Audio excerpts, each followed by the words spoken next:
Have the were-rats caused any problem?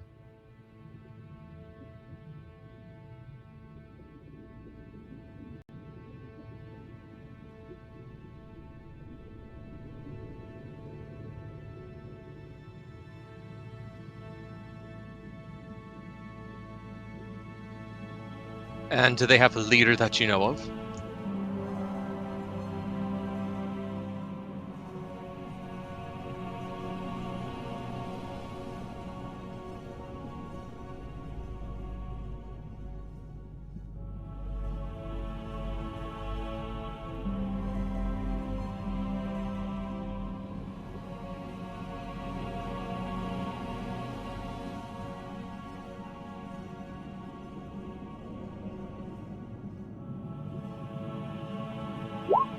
All right, I think we have enough to begin on our tasks once we've settled down.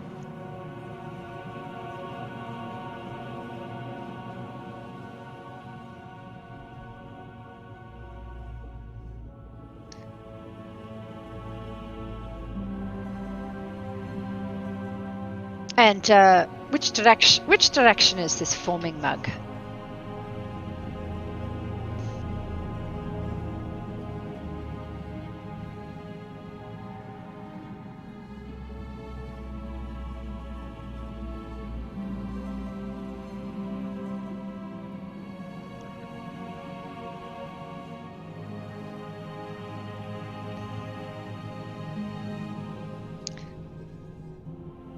Well, there's no better place than a tavern to get the feel of a city. You can have a meal, talk to the locals. I'm ready to go. Perhaps I can divine a path. If you have a moment. Aye. All right then. And I will cast Augury.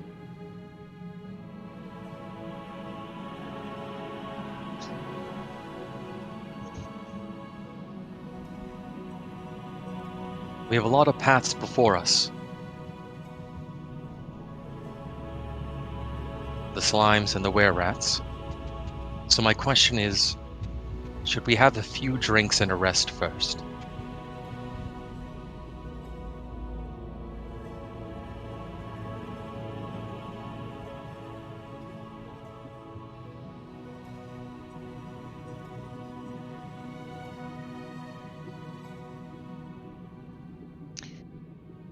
What did your crystal ball tell you, Gresh?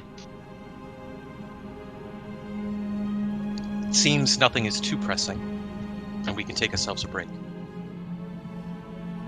You know, and Sarah pulls out the purple marble that you gave her. Oh, maybe a week ago. You know, I've been peering into this thing, trying to discern the future, but it's not as easy as you make it look.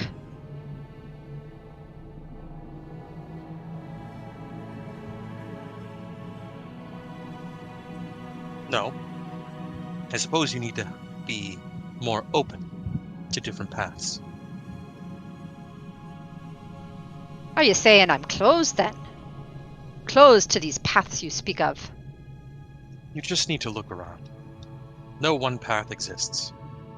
Many simultaneously. I think I might be able to do that. There's one thing the Underdark has taught me is to be flexible. And where I'm come from, not many of us are flexible. No. Unfortunately not.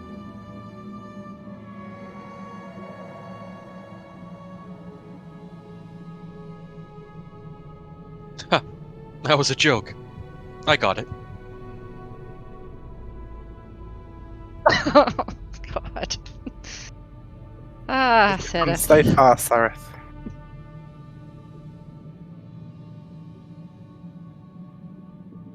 Sarah scratches her head. She doesn't really get the joke, but gives kind of a dwarfy half smile.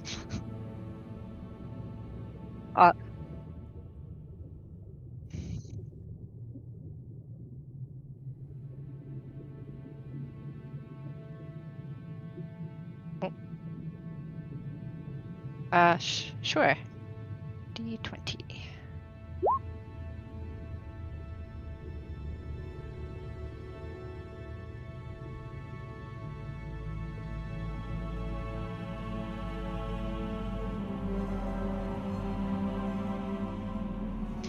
To the foaming mug.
I'm right behind you, Tappy. Show me the way. What have you got on tap tonight? I was hoping for some honey mead.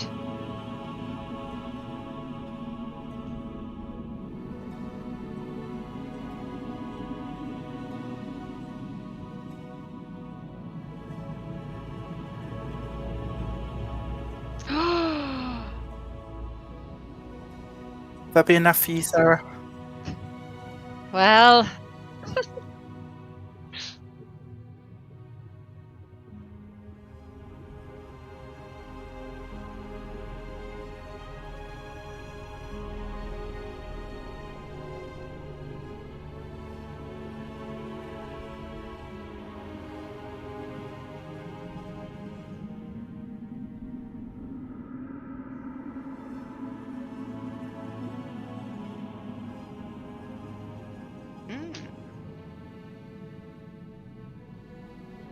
I recognize marks of all brewers.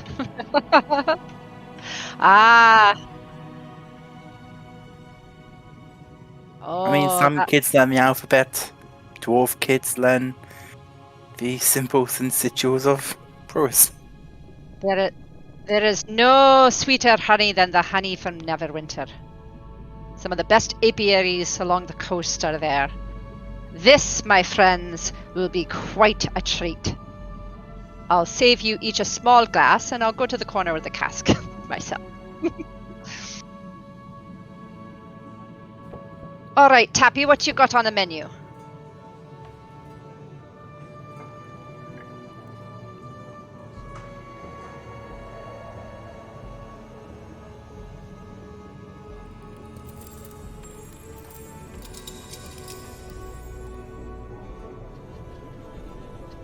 Oh. She looks a little disappointed.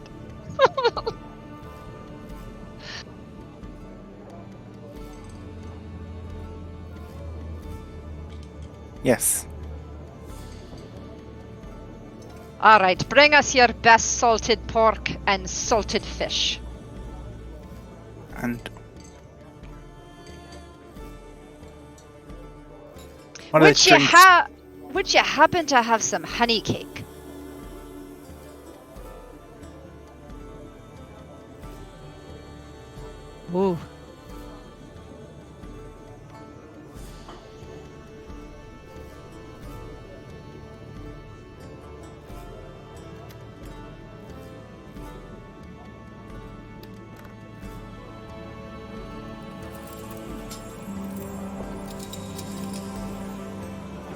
that looks wonderful. We'll take one of each.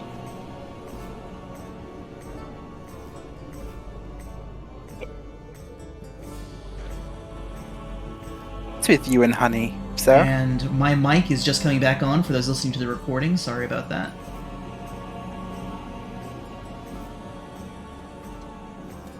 My mic was off. Not off, but obviously you all could hear me, but it was not connected to OBS. You seem to have a real fascination with honey, Sarah. Oh, honey, so sweet. So versatile. Mead, dessert, cough Is medication. that it? Oh, yes, medicine. Is there anything else? Oh, You should have said we had some honey in the medicine kit.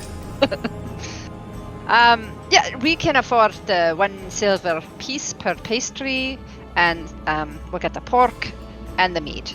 Does anyone want anything else? Like, I like meat, but Cillian. You're done with your order now. Meat sounds good. Pork sounds good, as long as it's not like mushroom pork. No.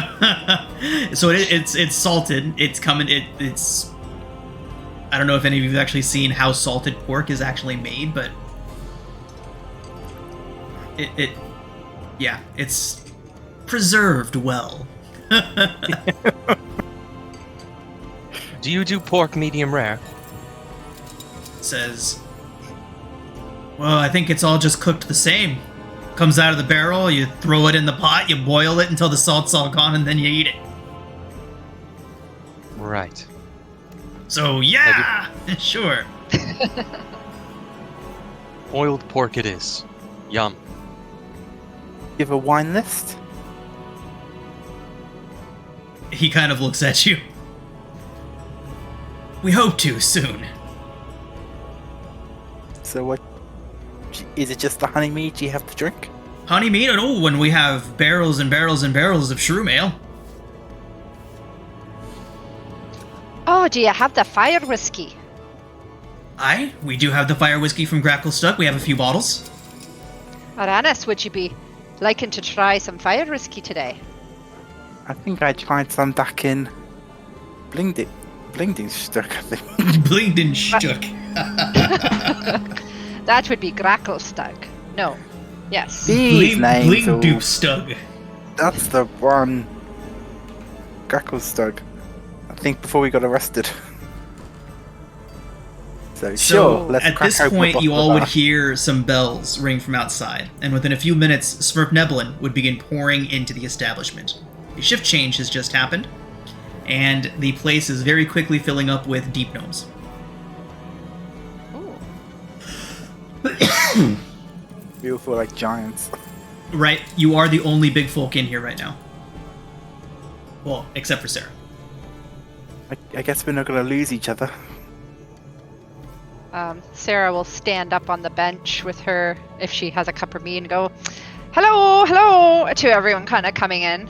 Everyone will be giving you smiles and waving at you. A few of them kind of look crossly at Sereth and Aranis, but it's very clear that word has already reached them. So while they give them like dirty eyes, no one's like going out of their way to approach or be rude or hostile at all. Okay, so Sarah, as you begin greeting everybody, a few of them are waving at you, a few of them approach, and they say, "We heard you were coming in. Pleasure to meet you all." Greetings. They would be giving you greetings, and like I said, the word of your arrival has spread quickly.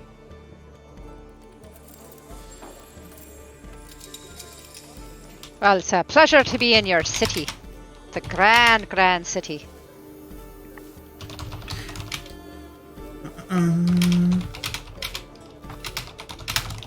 Sarah will sit back down on her bench and look at her friends and say, you know what?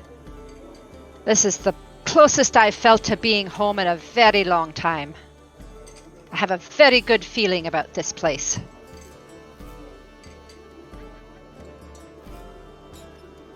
Well, I hope it lives up to expectations. I don't know about the rest of you, but I'm aching to see my home again, and I think this may be the key to the way out. Do you think so? You have that much faith? I feel it. I feel that we're very close to getting out from the Underdark. I don't know. The last few towns have been destroyed by demons, and this one seems to have problems of its own. Ah, but maybe problems we can help with and just be on our merry way. What does your third eye tell you, Gresh? That we should rest, eat, and perhaps after we will find ourselves in a better spot.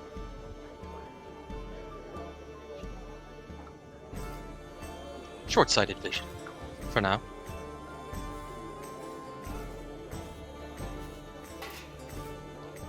So It is the Speaking of closest Go ahead. It is the closest we've come to getting out of here. Currently. I mean, don't get me wrong, I've enjoyed my time with all of you greatly, but home is something different. Don't And you what is- miss... And what are your plans for when you return? Oh, I'm going to see my family, see my friends in my unit,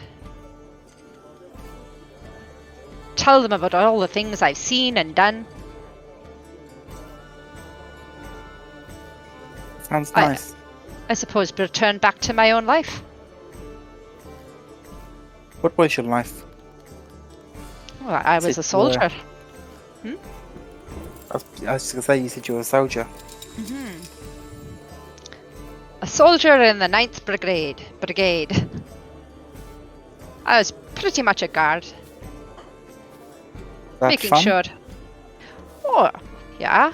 I mean, I had a lot of friends, and we make sure that no one got into Mithril Hall who wasn't supposed to be there.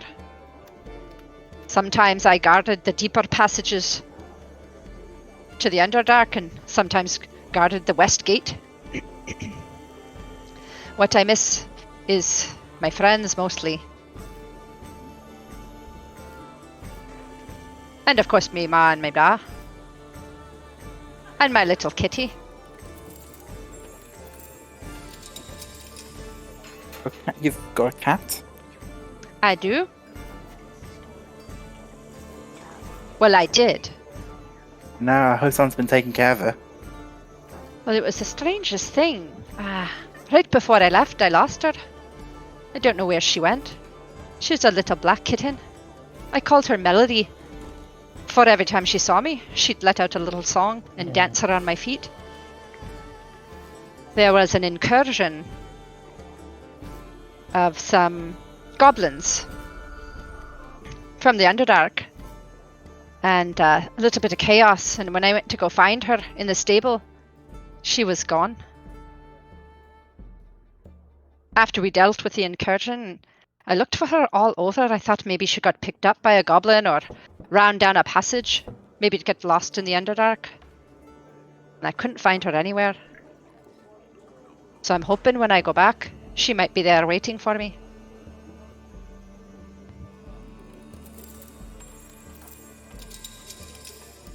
And how Well, about you, Arenis? What of your home? I'm not sure where my home might be right now, to be honest. My community likes to keep moving, travel. So I have no fixed abode. Ah, you've got a nomadic tribe then. Something of the sort. Our goddess calls us to aid those in need. We find that calling best served by not tying ourselves down to one place. Well, that's a very noble calling. Very noble indeed. But I must confess it would be nice to see everyone again. The Drow attacked us, which is how I ended up in their in their captivity. I wasn't able to see how many survived as they took me.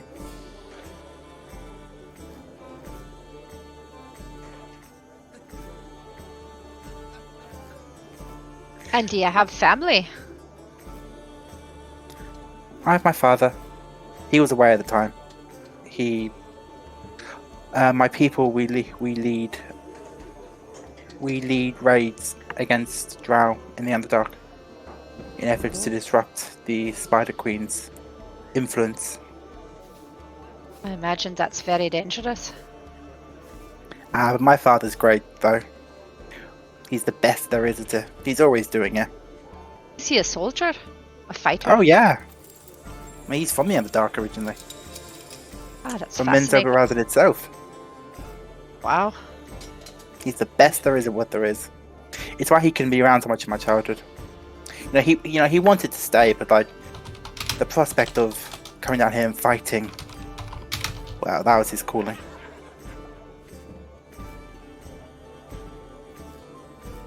I could understand that. Once a soldier, always a soldier. And Gresh, who's waiting at home for you? Possibly my master? But Candlekeep is quite a ways away. Depending on where we come out on the Sword Coast, that is. And this master, is he like a father? No, more like a master. One that will train me, likely scold me for being gone for so long, but master nonetheless. Sounds like a father to me.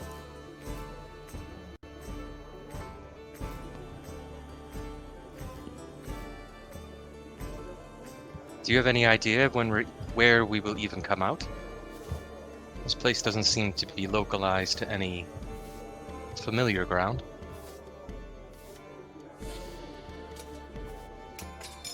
Well,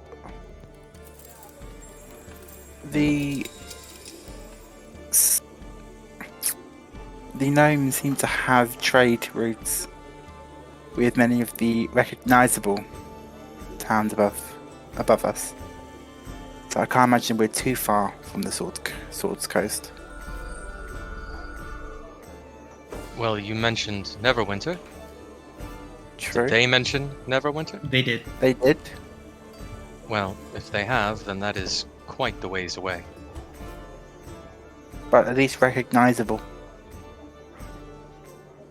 True enough, but it'll be an adventure on its own to get back. Well, we've made it this far.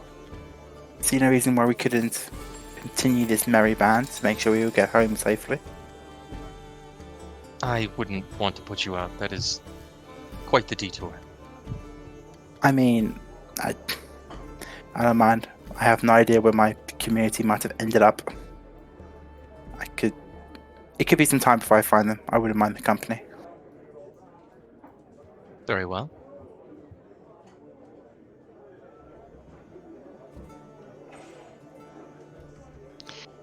Well, this isn't bad for salted pork. Sarah tears off a piece of meat. I was waiting for you to try some. It's not bad. I've Very- had worse. Very chewy. That look in your face says everything. I find it if you soak it in the meat, it gets a little softer. How's the meat taste now? Oh, like liquid gold down my little throat. Look, porky. Not too porky, no. And what of you, Cillian? Do you have a warband to return to? I don't think so. Everyone I cared about that I served with was with me on patrol in the High Forest, and what images I remember of the ambush, it didn't look good, and I've seen no sign of them since, so my warband is here in front of me.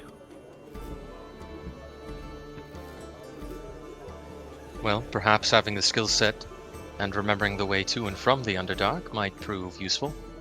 Profitable, maybe. Perhaps. Uranus, you said your people, they raid the Drow of the Underdark? Yes. My ancestors, my people, the above ground drow, we feel a lot of guilt for the way our people fell to where they are now. Given that we are one of the few races who can come down here without raising too much suspicion, we attempt to do what we can to disrupt the Drow of the Underdark and the Spider Queen's reach, providing assistance where we can to Drow who have shaken off their shackles, or disrupting what we can of their influence down here. Well, if the day ever comes when we all go our separate ways, if they'd have me, I'd love to assist. I'd relish in the fact of causing hell for any of these Menzo barons on Drow. I see no reason why they wouldn't accept you. I'm sure my father would gladly accept a warrior of your caliber by his side. Though I'd have to ask him. I can't just get you on the team. Oh, yeah. He's all very official. He doesn't do nepotism. I mean, you gotta I'm sure he audition would. for the role, you know. Oh, of course. I'll put in a good word for you. Thank you. Although, Thank you. that might count against you. I'll talk you up, don't worry. I've got you.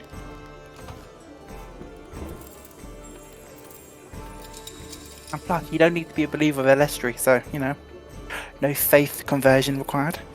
Unless you would like to explore new faith. I've got a great book you can read.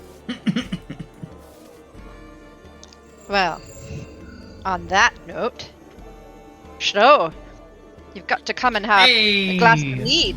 Hey, Tyler. Glad you can make it, dude. Come, sit and have a drink with us. I would love that. Ah, why is Roll20? God, son, I don't remember my login. So you haven't missed much, Tyler. The group has made their way through the caves of Blingden Stone towards the Foaming Mug. Got a bit of a tour of the place. Just a small one. Just the spots that you would have seen on your way to the Digrammatics Hall. But yeah, discussing next steps now. It appears to be the consensus that the group is going to hang out, rest, and then go and start checking out some of the things that the Digrammatics were talking about. Namely the were-rats. Speaking of such, you all would have noticed that Topsy and Turvy had been kind of conversing amongst themselves while you all were having this conversation. They would kind of sheepishly once conversation had kind of died down a little bit and you all kind of seemed to be done talking about whatever it was that you were conversing about, they would kind of say, "We would like to go into the Whisker Warrens ourselves. Talk to them. Let them know that you mean no harm. We'd hate to go in there and all of you just instantly get attacked by the dozens of were-rats. We'll let them know that you're coming, that you mean no harm, and that we have a proposal from the Digrammatics. What do y'all say?"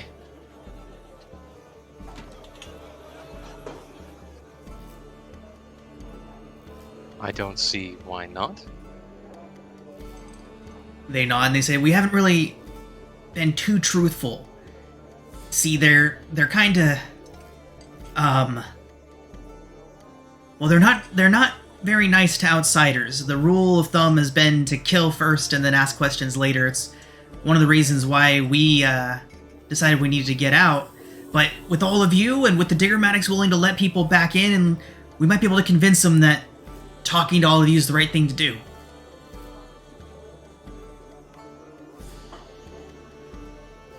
Well, that sounds like a wise plan.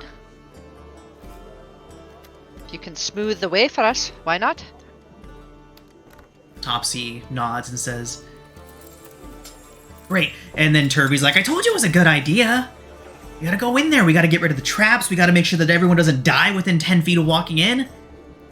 And so they say that they'll head in first thing in the morning after they've celebrated with you all, and then they'll just need a day or two.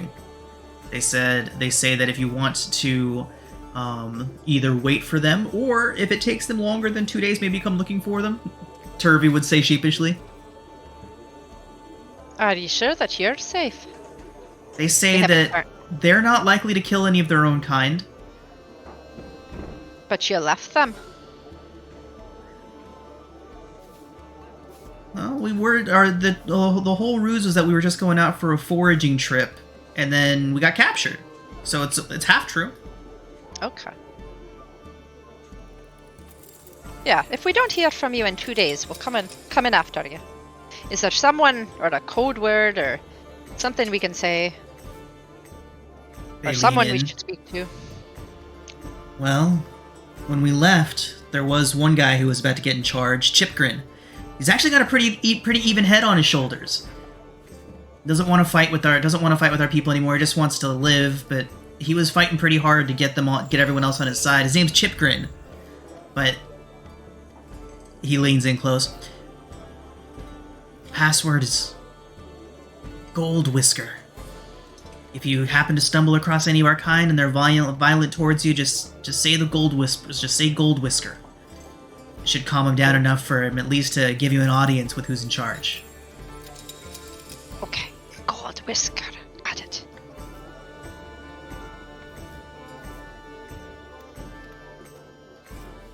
So with that, they would go back about their business. They would go back about their drinks and say that they will leave to go do that first thing in the morning, and they're obviously trying to drink up the courage to do so.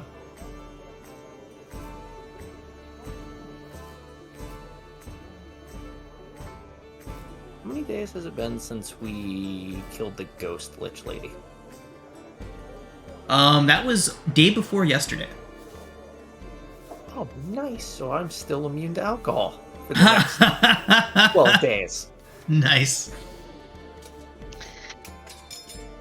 Do we have a Is it illegal name? for you to drink, Arez? You're so young now. I'm still legal. Maybe not by elven standards, but by maturity standard, I'm still legal.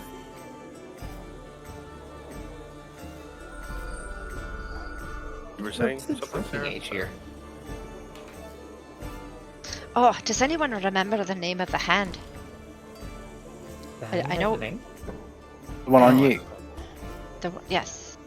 We were supposed to find his family, but I forget his name. The hand crawls up your shoulder and turns towards you and kind of slumps a little bit. Let me go back through my mental journal. Well, if we give him a pen, and just, jot it down for us? Do you have a piece of paper to show? Yes. Okay. Hand, here's a pen, or a quill, and it's a piece of paper. Give me some ink, give me some paper. Can you write your name down? He would write the name Pelek in Undercommon. Pelek. Damn, And- my money was on Phineas Fingerbones. We double check if that's the hand's name or the person's name. Well, no, I mean the person's name. We've The got to hand find gives his you a family. rude gesture, Uranus.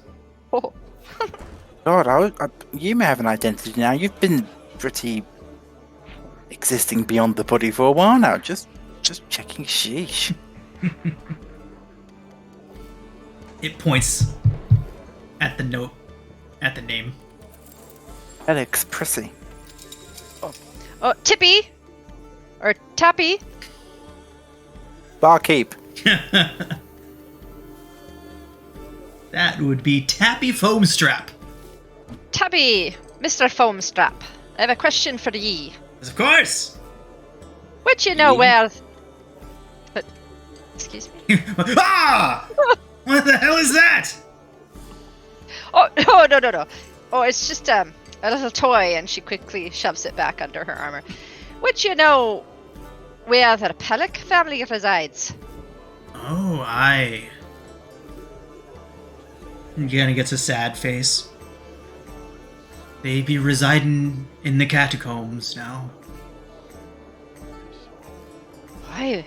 What? And she tries to put her hand on her armor and kind of squish the hand in the hope it doesn't hear. What happened? Slain in the incursion, I'm afraid. Many a year ago. It's just old Pelek is the only one who escaped and made his way deeper into the Underdark. Separated, he was, from the escape party. No one knows what happened to him.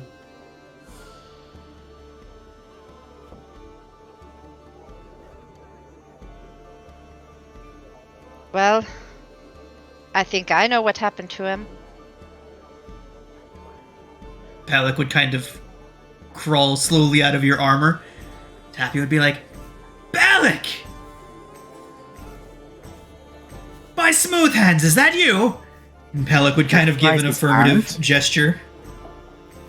Says, life's not been good to you, my friend. Pelek would agree. Says, well, Pelek knows what happened to his family. He was aware of that. You know, he escaped, and so Tappy, Topsy-Turvy, Tappy, all these T names.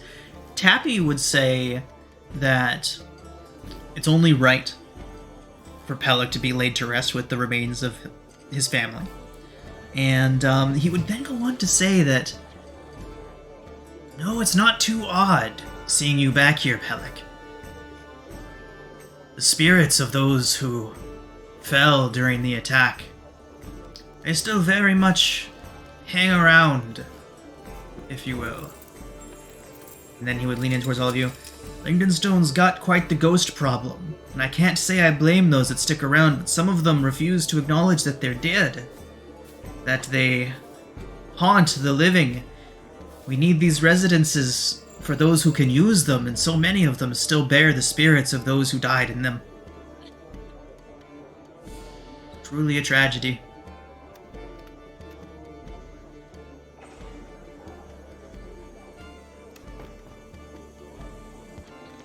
And where do these spirits wander? In the catacombs? Oh no, the catacombs is where they belong. They wander the streets of Blingdenstone. There's a particularly nasty one up near the main residential quarter. It's kept an entire block of how many?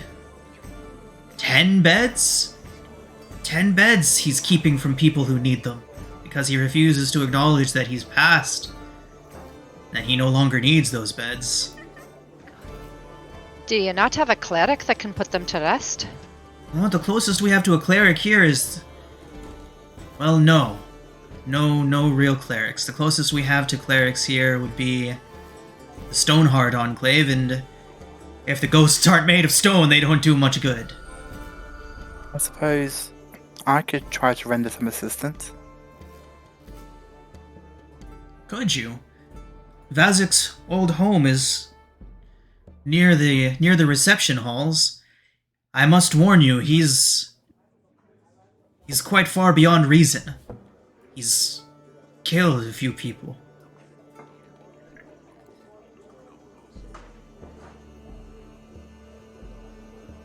It would be my duty to help him find some solace and rest. Or, unfortunately, to dispatch him if he continues to harm the living.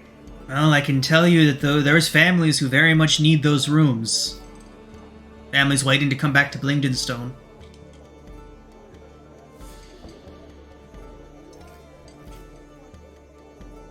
I think it's definitely something we can look into, if you all wouldn't mind. Seems interesting enough. I mean, you've wanted to see some of my magic put to use, Schrödinger? after constantly threatening my undead, sure. I wasn't threatening them, I was warning you.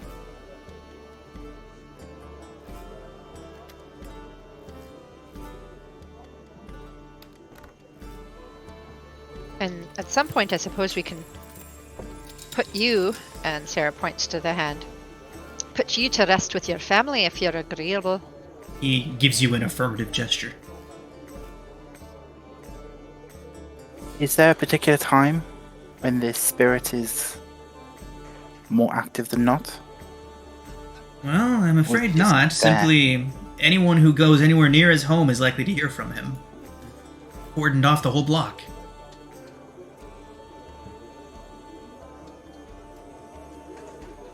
I mean, we could go now.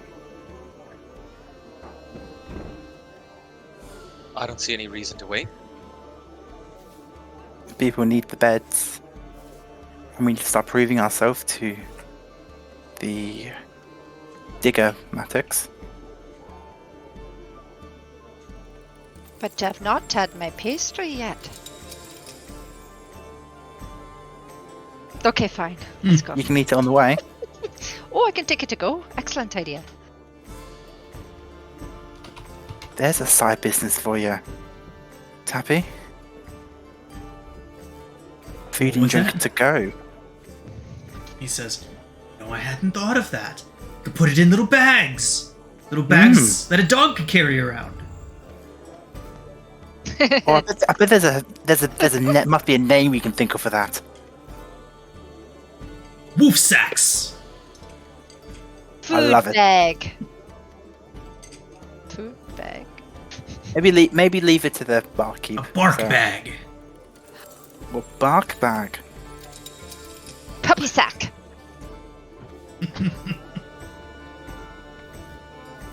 Canine carrying device. Hey. How far are we from the main residential quarter About zone? 20 minutes or so. Oh, it's in the neighborhood. All right. Well, I've packed up these butter tarts and chocolate cupcakes. I think we're ready to go. Before we go, I will raise my cup with the remainder of my mead and say, to our party in our next mini adventure, and I will swill that back. I'll then take a shot of firewater and say, this one's for me. And then a second shot of firewater, I will say, and this is to those we've left behind, and particularly Trazen. And I dump it on my chest.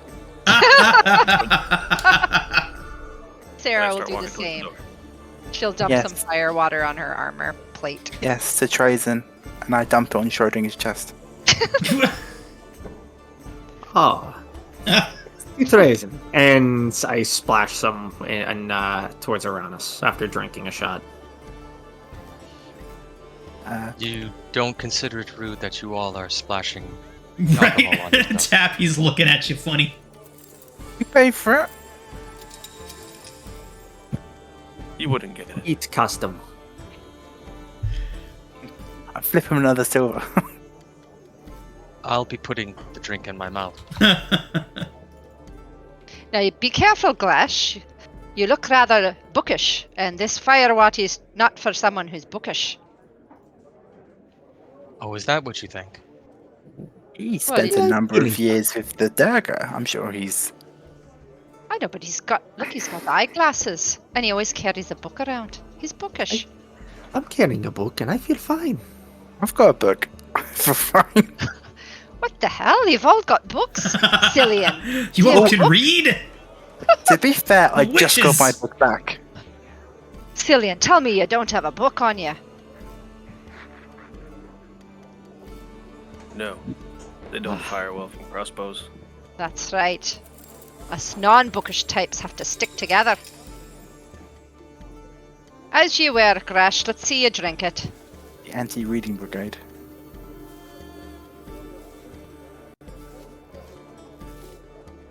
Oh, you don't wish to make this a game? Perhaps you think you can outdrink me. Oh, I know I can outdrink you. As much as I want to see this, and I do, and I'll bring this up later, maybe we shouldn't get too drunk if we're going to go deal with the spirit. Haha, very funny. Dealing with spirits. Uranus, you're funny. Thank you. No, there's a pun there, Aranis. Dealing with spirits. Drinking of the firewater. Oh, haha, I get it. Aha. Uh-huh. Okay, let's go rid this city of its little spirit problem. Maybe we can find a book of puns for Uranus. Yet No, another- I got it. I just didn't think it was funny. I don't know if I believe you. I jest, Sarah. I jest. It was very amusing. I just like to tease you. Understood. Okay, I've got my puppy parcel full of pastries and I'm ready to go. Parcel. Lead the way, cleric of Alestri. Let us save all the ghosts. And as we're walking, Aranis will be very desperately quickly flipping through his prayer book, looking for how do you put spirits to rest. He's new at this.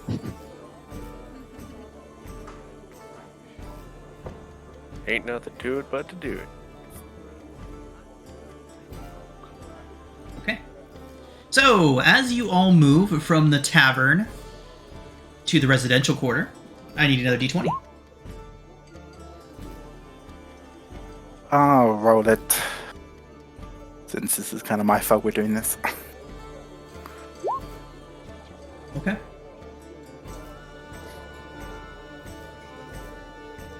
So, as you are all heading away from the inn,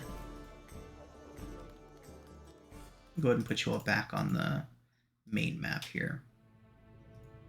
Give you an idea of where you're at.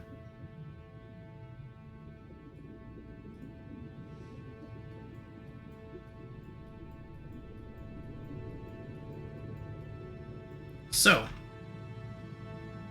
from the southwest, you all would head northward through this general area into the residential caves up here.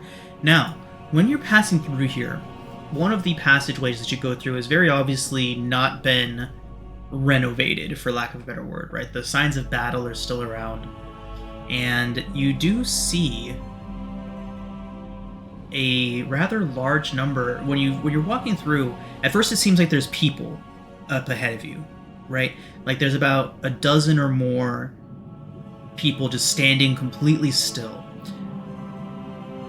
You see a occasional deep gnome kind of wandering among them, but these are all tall folk. These are all big folk.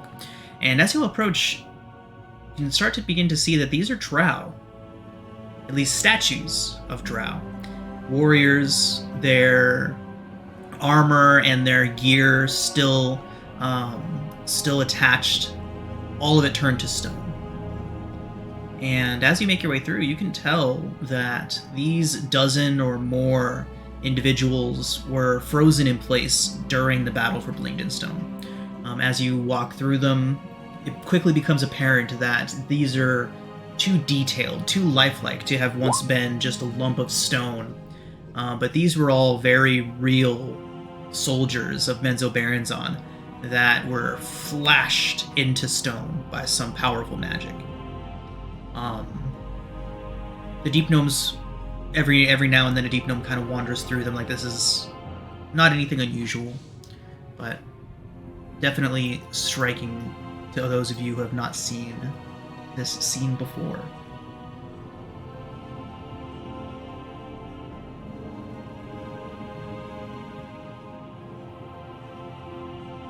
So are they in like dignifying poses? They were mid-combat.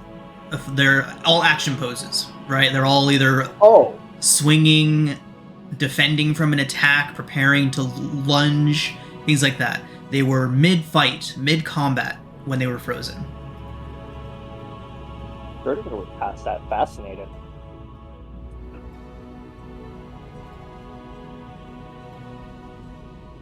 It's like miniature art displays. So, as you're all heading through, kind of looking through all of this, you would see a Smurfneblin man, kind of kneeling near one of the kneeling near one of the stones. He's looking around, and you see him kind of wipe his finger across the ground and kind of examine what's there. And he looks up. He says, "Oh, you all are the newcomers I've seen wandering about. My name is Glyphic Shroomlight of the Stoneheart Enclave. It's wonderful to meet all of your acquaintances."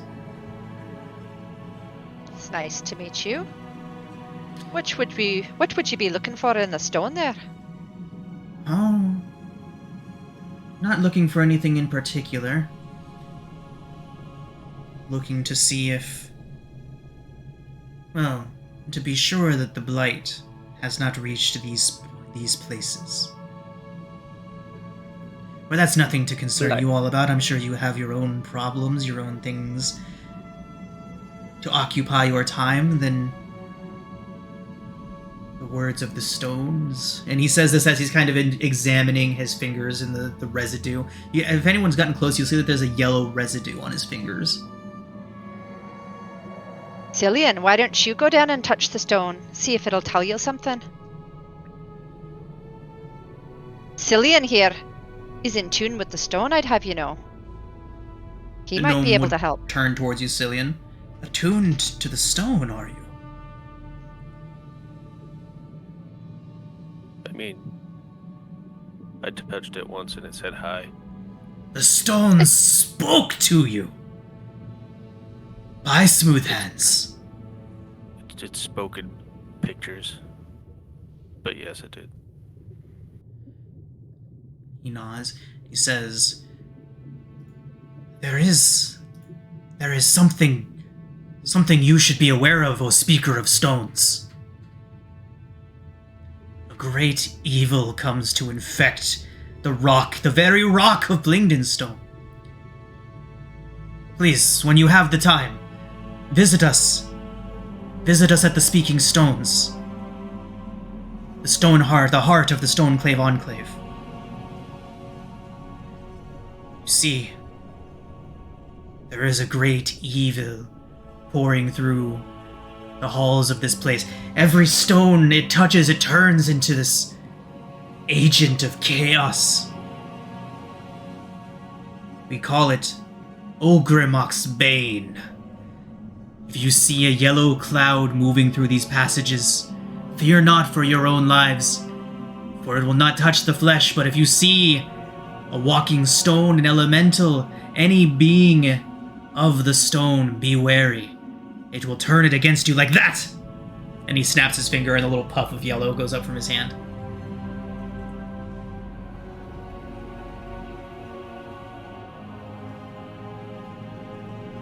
Okay. Avoid yellow fart cloud with stone people. Gotcha. Yes. It is a wonder to meet you, Speaker of Stones. Cillian. I await you at the Speaking Stones. He reaches up and breaks a finger off one of the drow and walks away. Oh. You know, at first I didn't really like him until he did that. Now I kind of like him. I think you made a friend today.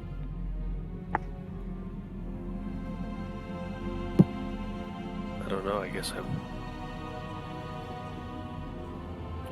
apparently gonna have to take a level on cleric if this keeps up. I don't know. Well, I've got a brilliant book you can read if you want it.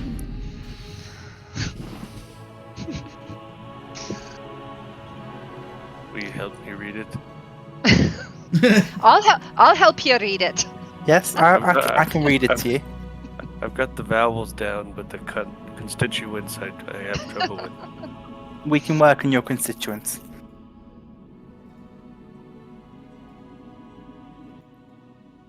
Okay, so we need to watch out for stony beings that release yellow powder. Got it. And you got to respect the deep gnomes a lot, despite all these issues plaguing this settlement, they've still decided to settle back here, make a home here. They indeed do make the best of what they have. I don't think they have a choice as well.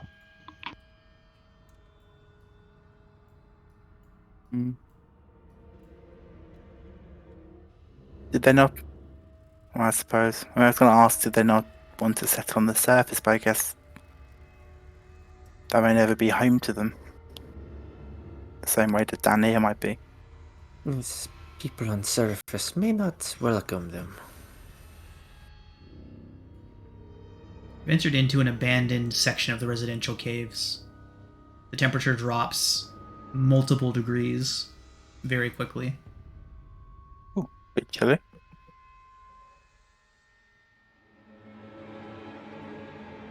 Did he say what house it A was? Smurf-Neblin woman steps out in front of you. Please, please, have you seen my baby?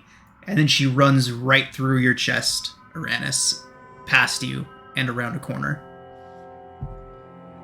I'm going to say we haven't seen her baby. As you're making your way through the residential quarters, every now and then a Smurf-Neblin will be reenacting the last moments of their lives in front of you before they vanish into a puff of air, turn a corner, and vanish. You can tell that this was a particularly violent particularly violent focal point for the fighting. A lot of civilians died here, cut down by the Drow during their assault. Lots of ghosts. A lot of these things are just reflections, images, glimmers of the events that took place here. But every now and then you see a Smurf-Neblin kind of like one you pass by, and there's a Smurf-Neblin that's continuously picking up the same rock and putting it back, trying to rebuild his house. But it keeps falling every time, and so he picks it back up and puts it back again, and it falls, and this ghost just continues this. So there's definitely more than just images, right? Some of these ghosts are interacting with their environment. Can I approach the one trying to rebuild its home? It looks up towards you. He smashed my door. I built it my own two hands. I built this home, and he just kicked the door down like it was nothing. I'm sure it was a lovely door. I'm sorry that they kicked it down. But as I'm sure you can see, the door is long gone now. I can rebuild it. I built it before, I can redo it. And he puts the rock back up and it falls again. Of course you can rebuild it, and I'm sure you rebuilt it better than ever. But do you have to? He looks up towards you, seemingly seeing you for the first time. They broke my door. Yes, they did. Reaches back for the rock. But I imagine you must be tired now of having to constantly rebuild it. It's okay to want rest. Why don't you go ahead and make a persuasion check, Uranus?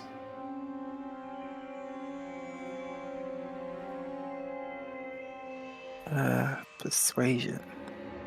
Ooh, this should be interesting. Oh!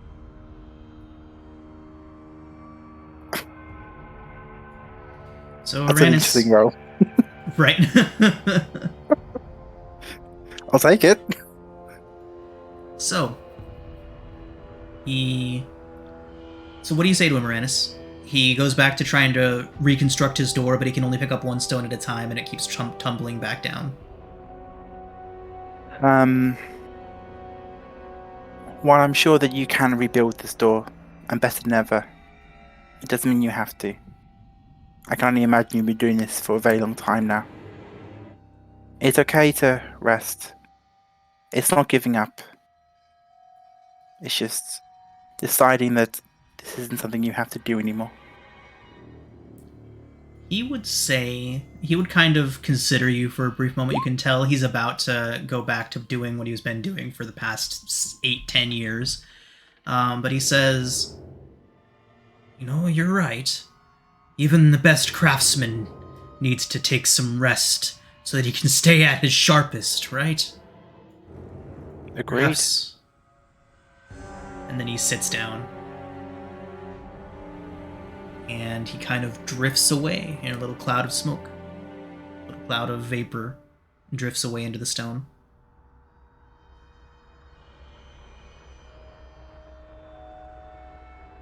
Well done, Aranis. Do you think you put him to rest? I hope so. But I mean, I suppose we won't know unless we see him again on our way out. But You know, onwards, pardon? I'm getting a bad feeling about this place. Yeah.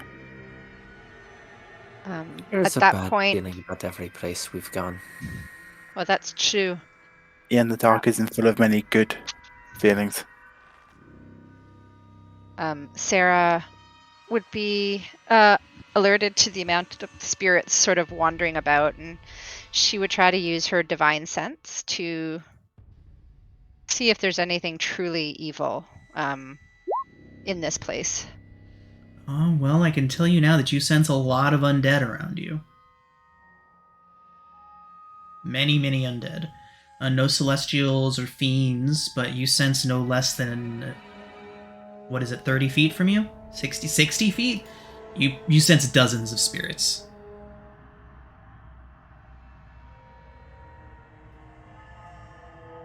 So no celestials or fiends. No just, celestials or the fiends, ghosts. just lots Okay. of ghosts. I think once we help the more dangerous spirit, the one who's preventing the deep gnomes from using those 10 beds, once we hopefully find a way to help him be put to rest, perhaps there's some sort of, I don't know, group or mass ritual I can do to help the majority of the spirits here. All right, let's try to find him. As you say that, Sarah, you hear a shrieking bellow. It echoes through the caverns. It is a single word, but so drawn out and so much rage and anger and pain put behind it that it's difficult to discern that it's even a word. But you hear someone scream, "Mine!"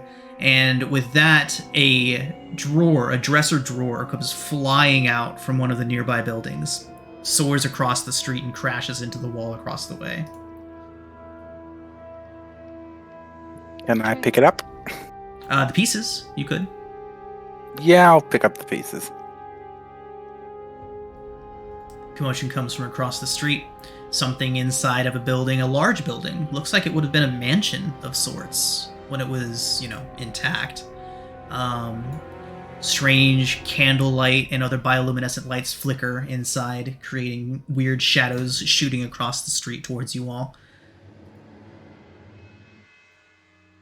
Let's go have a look inside.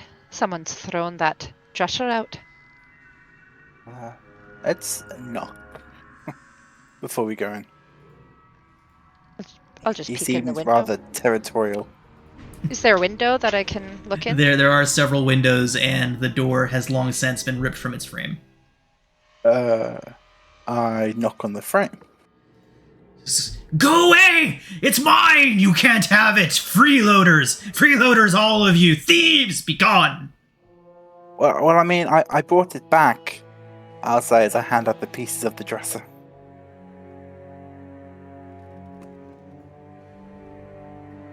Bringing things, it kind of whispers across.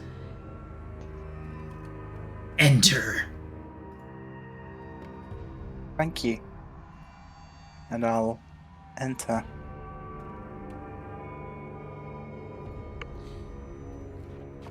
You hear a voice. It seems to be coming from several different of the rooms at once. You enter into a home, a very large, open, central area. Tables upturned. Some of the couches are still standing. Some of the things in here are still standing, but a lot of it has been upturned and rolled over and otherwise tossed about. Yeah, it's big. There is 3 rooms breaking off from the central room. Each one seems to be tidy and well kept. And You- is this a spirit as well? He's a spirit? That is what they told you. Okay. Spirit of Vazuk. Thank you for welcoming us into your lovely home. Leave what you've brought and be gone! It's all mine in here. You shan't have it, they shan't have it. Freeloaders, all of them. It's not my fault they weren't prepared. Agreed. It is yours. But I just wanted a chance if we could chat before we go. I promise we won't take anything of yours. Uranus, a deep gnome male, as you're kind of looking around the room, kind of scanning, you turn back towards the spot that you had been looking before, but suddenly there is a deep gnome male in front of you.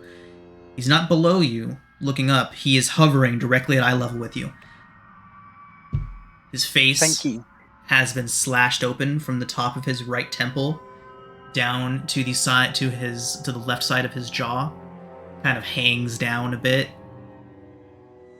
Looks like a drow blade might have done this to him. He says, "They wanted my supplies. They hadn't prepared properly, but I did. It's not my fault they were ill prepared for the onslaught."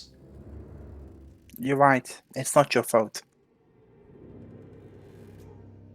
Thank you for revealing yourself to us. They begged for water, they begged for food, but they should have prepared better. Weeks of siege, they weren't prepared, but I was. I was prepared. It's not my fault they weren't ready. That must have been very difficult for you. To have your fellow people begging you for things. Things that you needed. Things that they weren't prepared for. It can't have been easy telling them no. You're right, it wasn't, but it's what I had to do. They needed to learn their lesson. And did they? He nods, you see his eyes go wide. Make an insight check, Uranus. Okie doke. Inside. 20. He was less than distraught at their fates.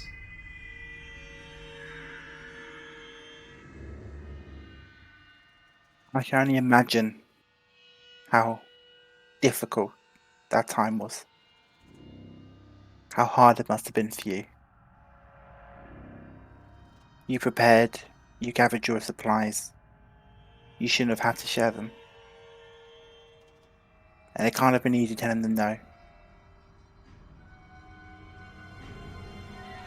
But He would continue to agree with you, basically trying to justify his actions. What are the rest of you doing? This being is floating right in front of Uranus. Wherever Uranus turns, if Uranus tries to move, this thing kind of shifts with him to try and keep eye contact with him. Sarah would have one eyebrow raised. Like, she, hearing him say he had all these supplies and didn't share with his people, wouldn't sit right with her.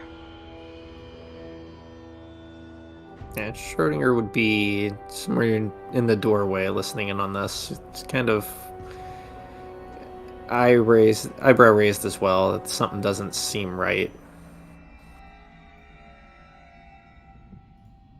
But Sarah's waiting to see if Uranus can talk the ghost down, I guess, with one hand on her sword. Okay.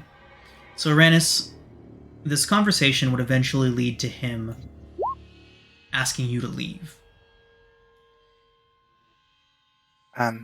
before I go, as difficult as that time was, I'm sure you can realize that the time to say no has come and gone. The people you said no to, they're no longer here. You are no longer You here. see his lips begin to curl back in a snarl. He says, but they are still here. They come in, now they want my home. They want all of it. They want the beds. They want the rooms. They want the fire. It's They have mine. nothing else.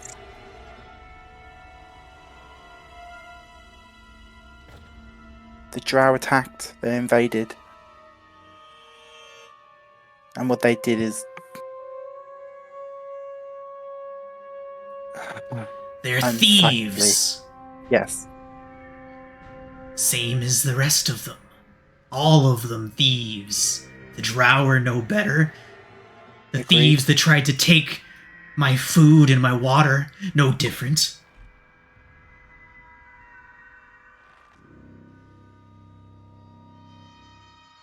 But they're gone. The people you said no to, they're gone now. So you all can see this spirit is very, very focused on Uranus.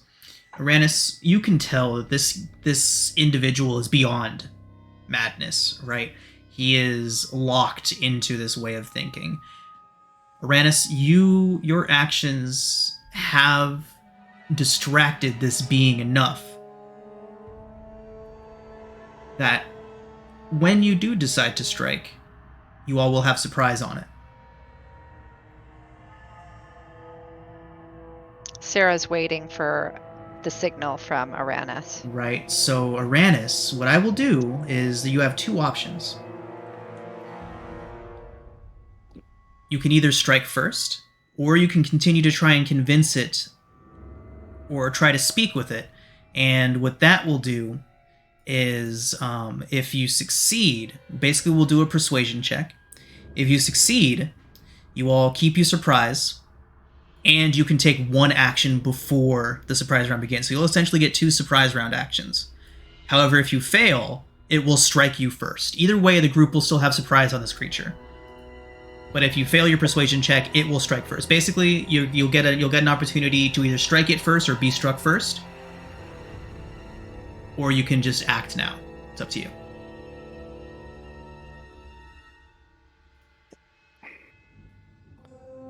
Oh, God. As a player, I want to strike first. So but if Aranis- this would make any difference, Aranis, it would begin talking about the children that he left outside to be slaughtered.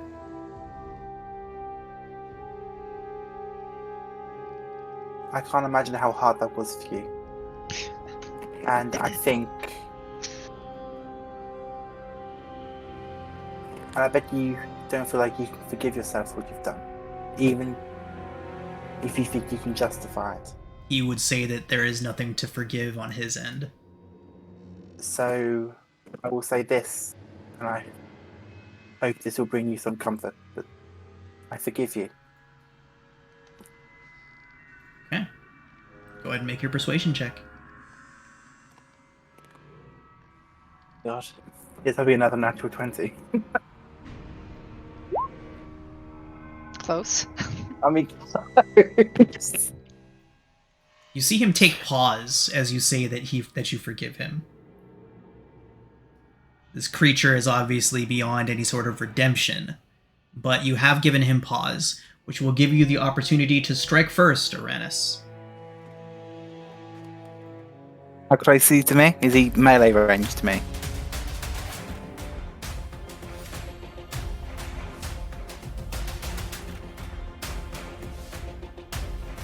Yes.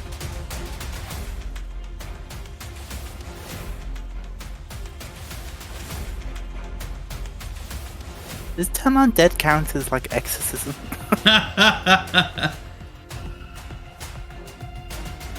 Should I just go for Radiance of the Dawn?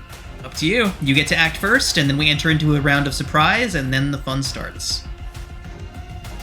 Okay, I get to, and then we. Okay. Do you have Destroy Undead yet? I mean, I do. Like we're level 6. I forget what I don't know what CR this creature is, but sorry, just double checking. Oh. So this I can do challenge ability, talent dead. At 5th level, CR of half or lower. Oh, very I nice. don't know. You think he's half or lower? Do I think he's half or lower? You don't know CRs by any sort No. So, on a character level, Uranus, you can tell that this undead is quite powerful. The suffering and the malevolence inside of his heart has festered into something far more than your average ghost or specter. Okay, in that case, I will say that I'm sorry, and then I will cast Fairy Fire on him. So, Fairy Fire, the way that you all are situated, I don't think there's a way that you can Oh, do that no, without putting that's any of your not- friends no, at risk of not also getting damn. lit up. Wait, what's the range of it? Gresh. Gresh is fleeing. Yeah, you know what? Why don't you all... You all had plenty of time to position yourselves in the best optimal position to attack this creature. So why don't you all go ahead and put yourselves where you would have been. Uranus is the only one that's got to be, like, toe-to-toe with the thing.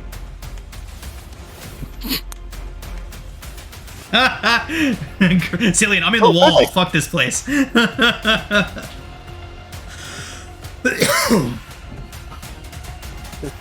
Alex at 20 cube.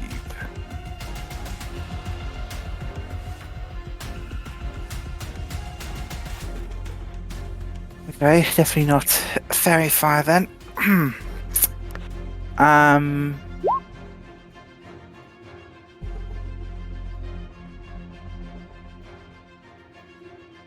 I suppose I'll cast. Let's go big, why not? I will cast Spirit Guardians. Nice. So Uranus will put a hand over his holy symbol as silver ethereal moths will take off from his skin. As I've recently learned that they are the animal of Elestri. Hey, nice.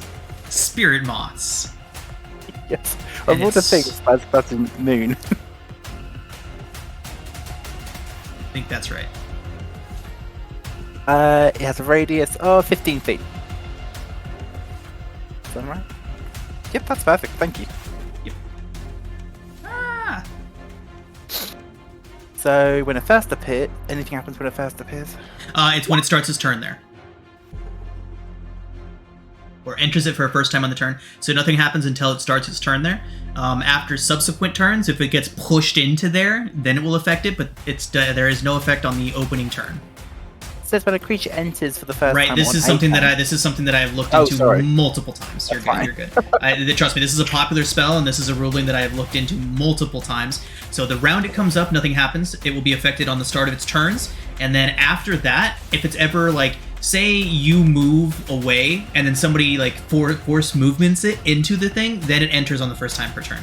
But it hasn't yet, so it's a whole thing. But it will take damage on the first time. On its turn, and then any subsequent time it leaves and re-enters after that. And then I will. Actually, wait, that's not my time anymore, is it? Well, I don't know. No, that's your one action. That is your one action. So roll initiative, everybody. And then we all get our surprise attack. Now everybody gets a round of surprise. Correct. I can't. Oh, sorry, I had the wrong thing on. Initiative.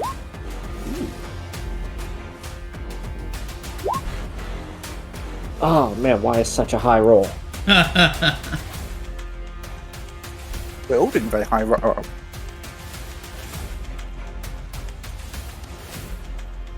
If we all hit it really, really hard, we could end this in one turn.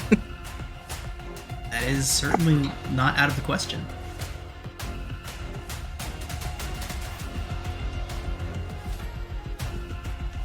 All right, Shro, you are first to act.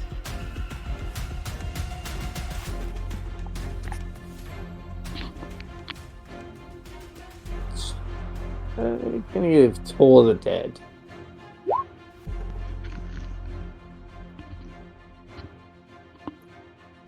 wisdom save. For DC 14. Feels ironic to use that on a dead creature. It does get a 17. And on that note, zombies burst through the door. Zombies!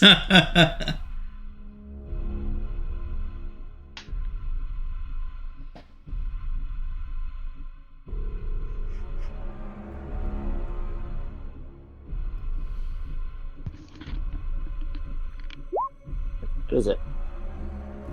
Okay. Rannis? So Uranus will place a hand over his holy symbol, thrust his hand out as he uses Radiance of the Dawn, Nice. and he won't burn those undead. He won't burn the zombies to a crisp. But can the spirit make a con saving throw? Constitution saving throw result is If it could fail. a 23. Mother. Okay. It takes half damage on a Okay. successful. So where's the Understood. button? Here it is. 21, half of that, down to 10. Okay. And then Uranus will use a bonus action to cast Spiritual Weapon, which is not a concentration spell. Thank God. And form the weapon here. Actually, no, here. Okay. I don't want to block anyone. And it will attempt to take a swipe at the spectral being. Okay. Hiya. I'm gonna guess 9 misses. 9 does in fact miss. Darn. That's all I got. Okay. Gresh, that brings us to you. All right.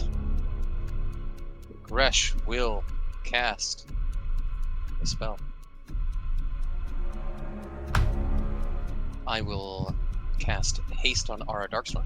Nice. Ooh, big.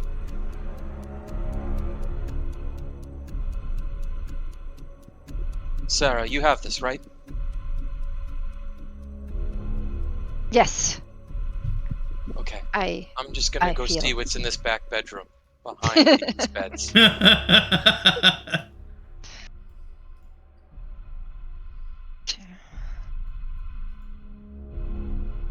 Good luck, I say as I kind of sit down on this bench back here. That's the end of Gresh's turn. The spirit shrieks at you to not touch his things. Oh, you mean this? And I'll just sit very loudly. You'll sit very loudly. Yep.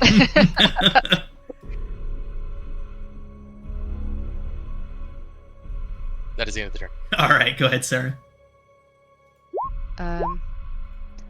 Additional action. Okay. So Sarah will bring her sword, touch it upon her breastplate, and cast bonus action Shield of Faith on herself.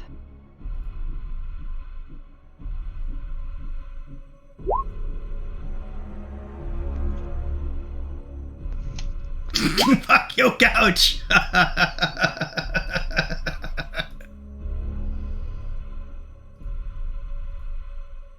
Okay, and she'll say, "What you did was wrong. There's no two ways about it. And you will pay for your crimes against your people and your kin." And she will raise her longsword. The 12 hit. 12 does not hit. Okay, so she will take another swipe. 18 hits. God. Okay. And she will do this, and she will add her first level smite, and it's undead, so that'll be 3d8. Mm-hmm. Smite. So 19 points. Very nice. And feeling faster, stronger after Gresh used some arcane energy on her. She will take her third hit. 23. Okay. She would do 6 slashing, and she'll add another first level smite on that Okay. for 17.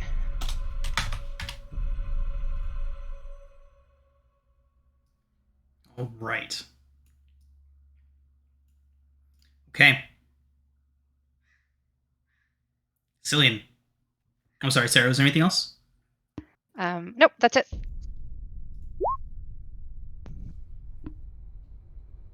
Cillian. I shoot it twice.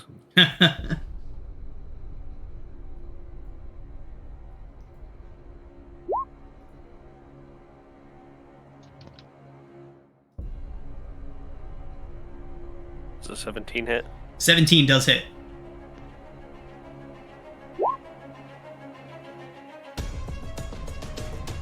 $15 damage on the first one. Fantastic. Okay.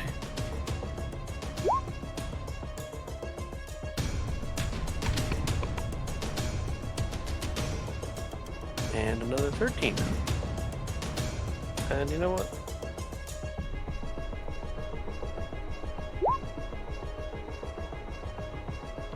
Make that another 20, and next attack has advantage on it. Fantastic. Okay. Anything else? Nope. Huge damage. Okay. So, it is surprised. It shrieks into the air. The voice kind of booming out and filling the entirety of the room. You can hear it echoing through the cavern. And it says, "Liars! I knew you were here to take my things." But, through Uranus' actions, you all do have it surprised. It takes Means- damage on its turn. Fantastic. Go ahead. It's a wisdom saving throw, right? On the first time, we'll start its turn, then must take a wisdom saving throw, yes. It does get a 22 on that save, but it still takes half damage. Yeah, so 3d8. For 9 points of radiant. Okay. True.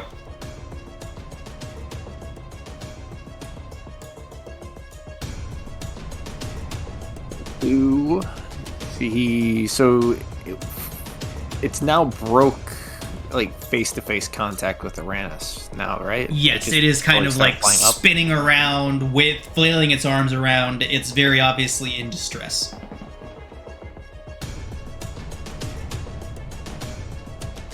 Cast magic missile at 2nd level.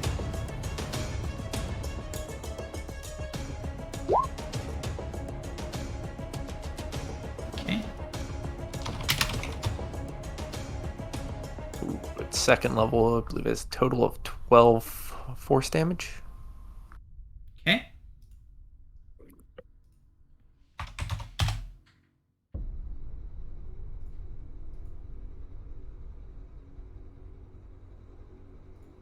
And the zombies.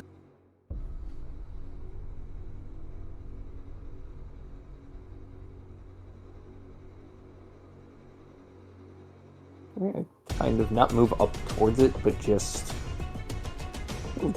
there and there. I don't think they'll be able to reach up to him anyways.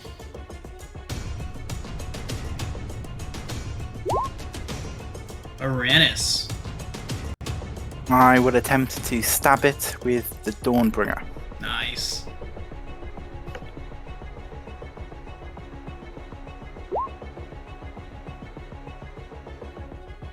"23 certainly hits. Takes whatever this does, it takes an extra 8 damage. Okay. That's rolled already.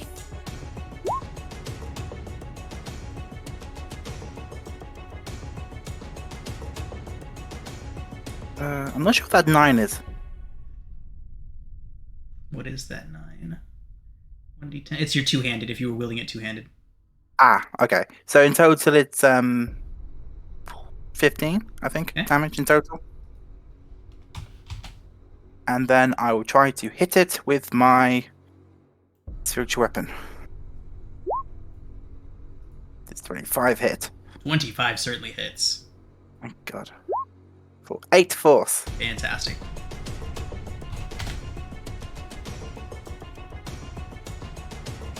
Please go into the light. Let's just hope you all can take it down in this turn. Otherwise, things are gonna get interesting. Anything else, Rennis? That is the end of my turn. Resh.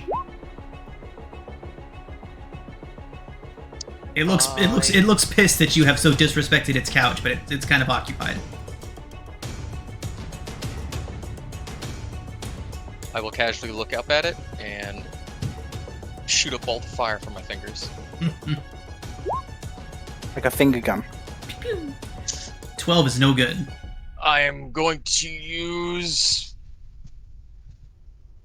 What time is it? Sectional! All right, we are going to go for a little bit longer, so we're going to shoot for our. I'm obviously not just going to artificially inflate the session. We'll end it where it's appropriate, but we are going to shoot for ending a little closer to 5:30 my time. I will use sessional. Okay, just checking. For 10 points of fire. Okay. Wow, 2 nat 1s. Is there ones in there? You reroll ones. Oh, reroll ones on your crit rolls. Is it? Yeah. So take only the one to the left.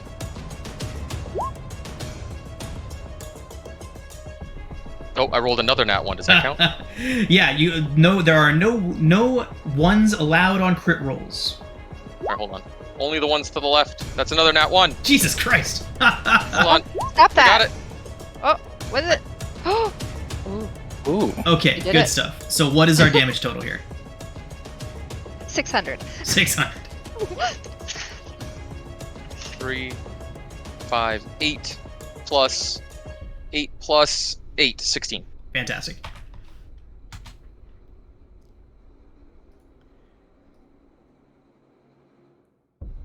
All right. Anything else from Gresh? No, that is all. Thank you. Sarah. Okay.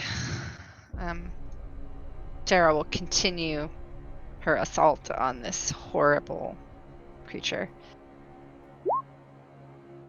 17 hits. Okay. 7 slashing. Okay. And she will use her last first level spell slot to do extra damage. Smite. Ooh, nice. Good smite roll. Good smite roll. So 27 points. Impressive. We are definitely within the Cillian kill range. Unless Sarah can take it down. That one was for the children. And now for the mothers and fathers that you forced to suffer. Use sessional. 14 does 14 not hit? hit. No, keep your session. Keep a sessional. Okay. And third one. That's a hit. Okay. Oh. And then she will again add smite to that. Okay. This time at hold on. At second level. So that's 3, 8. So 2d8 for first level, 1d8 for spell. So 3d8. Is it 5d8? 5d8? Is it? Am I calculating that right? So how many is it off of normal? 2, right? And then 2 for first level. I'm doing it at second. Okay, so that would be 3, and then 4 because it's an X because it's undead. Okay, 4.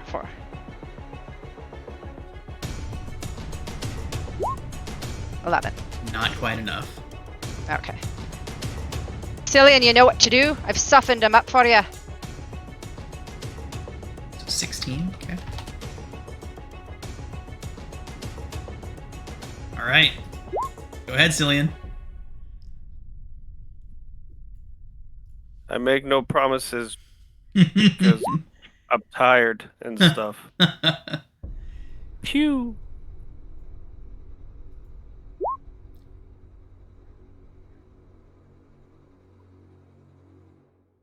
16 hits. The hell, you Ooh, sessional. 29 because flanking with Sarah. Ranged attack. No, ranged. Oh, range. No. Oh, I was looking at Uranus. My bad. But I will blow my sessional for that crit. Okay. So, 21 points. Close, but still not quite there. Oh, Get your that's the wrong pointy- way. What? Nothing, I healed it by accident. Oh. Cillian, you need your pointier arrows. Get the sharper ones. The sharper ones. What about that extra 5? Still not enough. Damn it. Well, I'm tired, so someone else can have this one. Okay. Are you serious? I'll be over here. Just the one attack? Yeah, I only get multi-attack on my first turn. Oh, I see. Okay. But what And about- I'm not blowing Surge because this is a distraction. Not even at the real part yet. Yeah. Okay.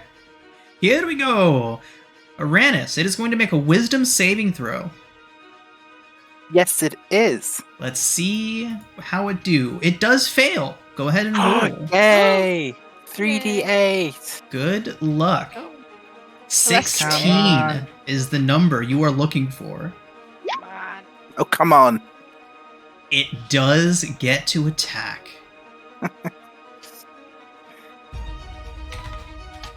Uranus. It grows in size until it looms over you. Its face still dangling down from the vicious blade wound that nearly took his head off. He shrieks at you that you've come to take from him just like everyone else has, Love of God. and it begins to attack you. 3 slams. A 19. Oh, a crit, and a 26. Does the 19 hit? Jeez. The 19 does hit.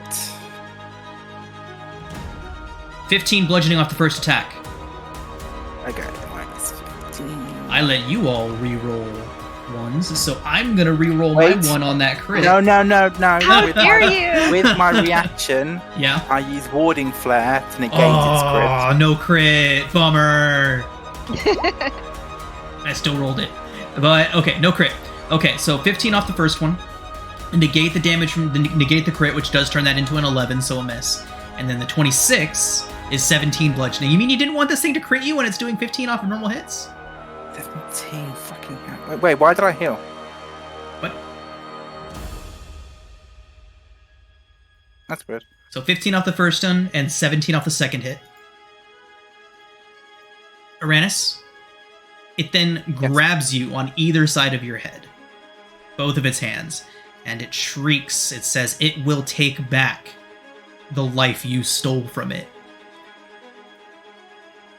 I need you to make a Constitution saving throw as it begins to inhale your life essence Oh. away from you. And I do that with a +2. Thanks Good to luck. Sarah. Constitution saving throw, God help me. 16. 16 is just one too little. Do you have a sessional to gain that up to 17? I do? Would you like to use it? Or would you like to let this thing... Yeah, why not? I never Okay. use my sessional. Okay, so you do resist this thing's effect. You can feel your life literally being sucked out of you, Uranus. And at the last moment, you're able to kind of close your own essence off from this creature so it cannot steal it from you. And you are able to resist this attack. You take half as much damage, so... You take 9 points of necrotic damage. Oh, that's very lucky. Wow. Yep. And it doesn't get to do the terrible thing that it was going to do if you failed. I'm Brings us glad to 'cause Schrodinger. I'm at 5 hit points. It was going to be bad. This thing has an ability that, if you had failed that, Uranus, you would have taken that 18 and it would have regained double the hit points back. So it would have regained 36 hit points.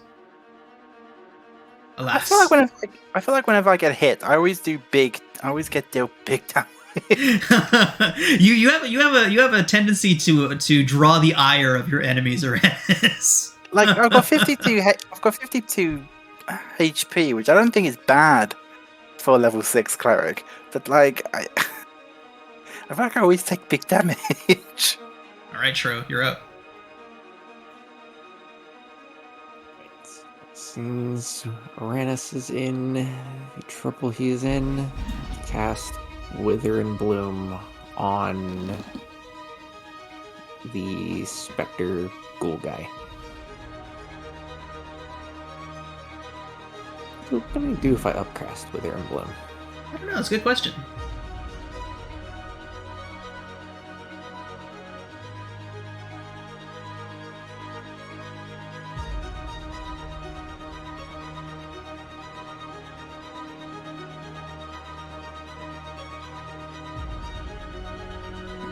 Oh, it increases the amount of hit dice. Nice.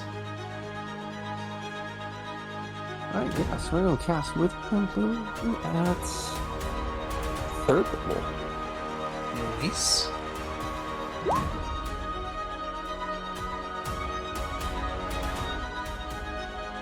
Just a total of...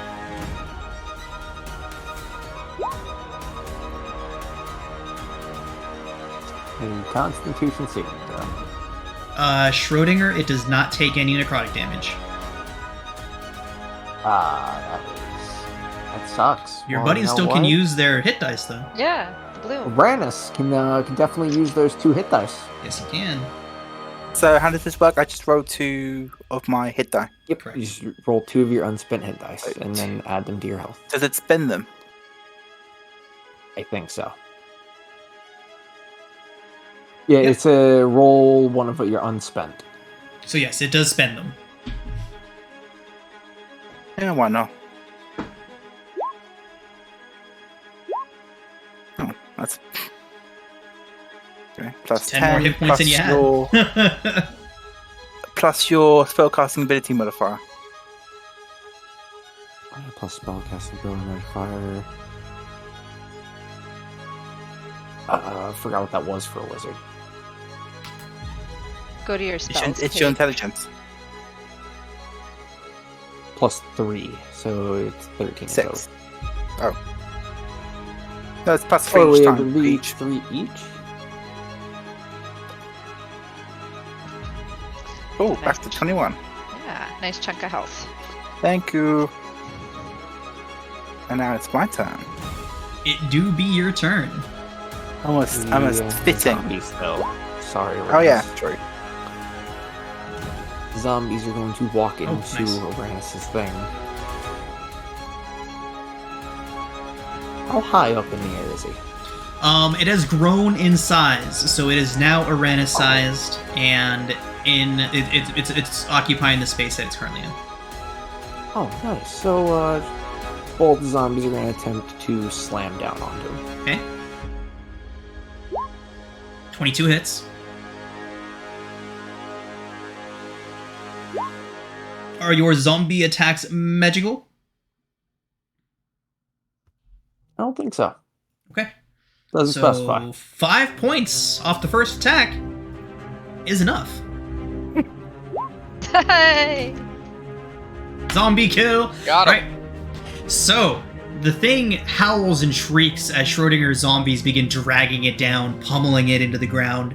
As they kind of raise their fists and pummel it down and down and down again, the thing slowly begins to lose its cohesion until it's just a puddle of ectoplasm across the ground.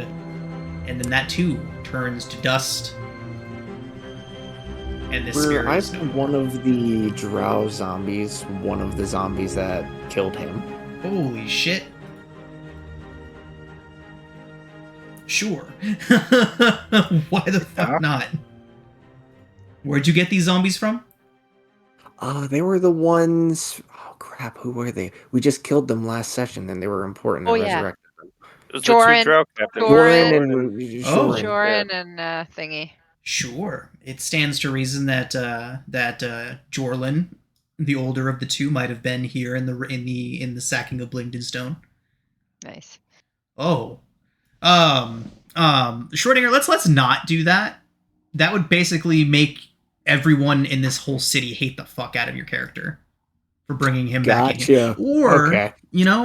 or are they happy that he is dead and being traipsed around? I don't know. Let's say he's hooded for now, and we will explore that more as we go.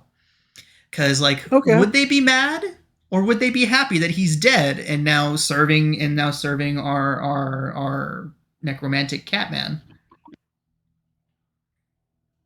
That is an interesting situation indeed. But either way, this very, very bad deep gnome is dead. His spirit sent where it belongs. I wouldn't say laid to rest, as Vazuk does not deserve rest, but it is somewhere, and that somewhere is not here. So with that, let's go ahead and take our break, everybody. And when we come back, you all can decide what to do with the rest of your evening in Blingdenstone. All right. So we are back. After hearing of the plight of some of the residents in the area being left homeless as a result of a vengeful spirit, you all decided to go and deal with it, and have done so, laying to rest the vengeful spirit of a very heinous deep gnome by the name of Vazuk. You all have destroyed it. The rest of the evening is yours to do with as you please. What do you wish to do, everybody? I think we forgot to mention this last time during the introduction to this session, but there is a very active market and trading district here in Blingdenstone for anybody that would like to sell off any unusable goods or perhaps find something to buy. Ooh, is the market still open? It is. It is still relatively early in the evening at the moment as far as Blingdenstone time goes. Can we go so I can buy some stuff? If people don't mind a quick shop session. I would not mind. I gotta buy some ink. I would like to copy a spell down.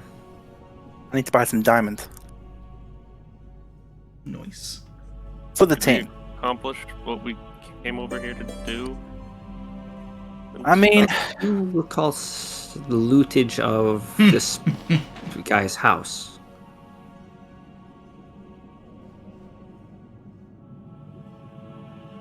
I think that's fair. We did put him to rest.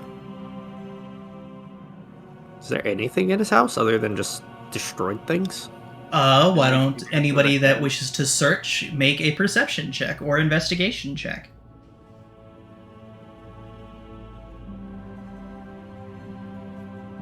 I'll give guidance to anyone who does it.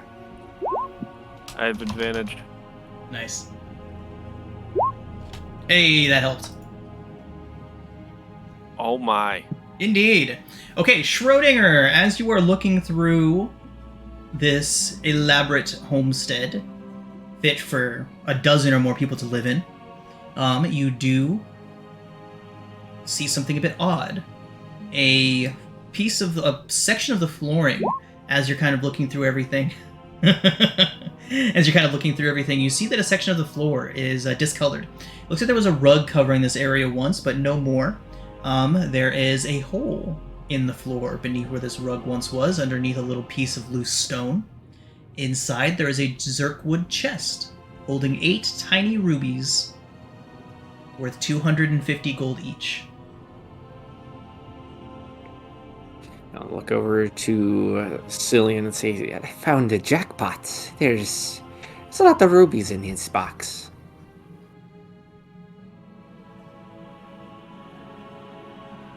I found a beetle. Better not. Well, How much are they worth? Can't- like two? Did you say 250 each? So How much? close. I can't remember how much it was. 250 each. 250 Sounds each, right. indeed. 8 And there's, rubies at 250 each. That And is a lot. Mhm. yeah, split them up evenly somehow amongst everyone.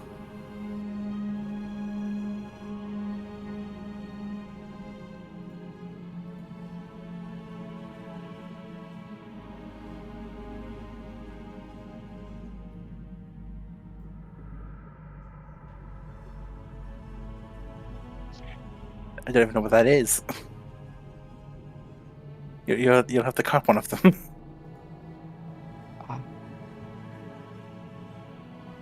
Hey, does anybody need rubies for spellcasting?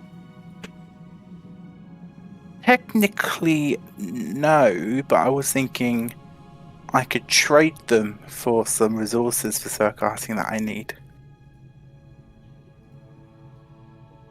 Oh, I that'd be because fun. I can do this thing where I beseech Alestri for assistance, and if one of you falls in battle, I can bring you back. I'm just needing the money to copy a size spell down from a scroll into my book.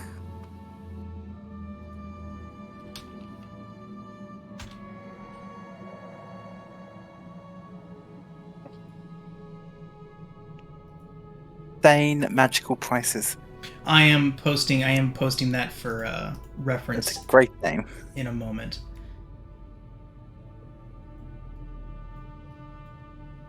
So, are you all heading to the market? Is that the plan, or is there anything else you all would rather do? I think we're heading to the market now. Yeah, I'd go. Didn't we come here to like bury the hand or something? Or am I Indeed. confusing Yeah. jobs? That is where this whole thing came up, is somebody noticed the hand of Pellic and informed you all of the unrestful dead in the area. They did tell you where you could lay Pellic's hand to rest.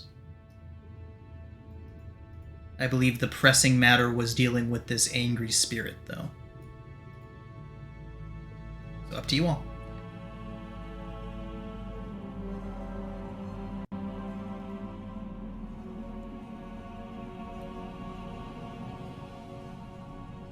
Any thoughts? It's like why we came over here. Or we can come back. Or we can just keep the hand, because it's cool. Where are the catacombs relative to The where we are right now? catacombs are here. Oh, no one can see that? Right here. So you are pretty And close. where- It's actually between you and the Trader's Grotto. Trader's Grotto's up here. Oh, so we could just we could just hit that and then hit the Trader's Grotto then. Turn these restless dead into the Grateful Dead. Nice.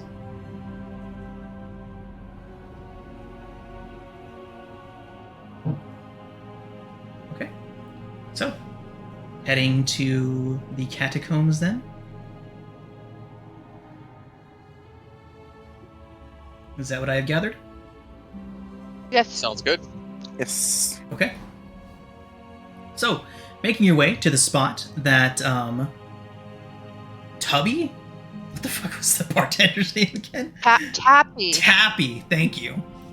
Following the directions that Tappy gave you, you all do make your way over to a place known as, well, you all wouldn't know this yet, but you make your way over to a spot that looks like it might have been a rather spectacular temple at one point. It was obviously destroyed during the raid, and as you all approach, the familiar face of the rather eccentric deep gnome Glyphic Shroomlight exits. He says, "Oh, I wasn't expecting to see you all again. The speaking stones are that way."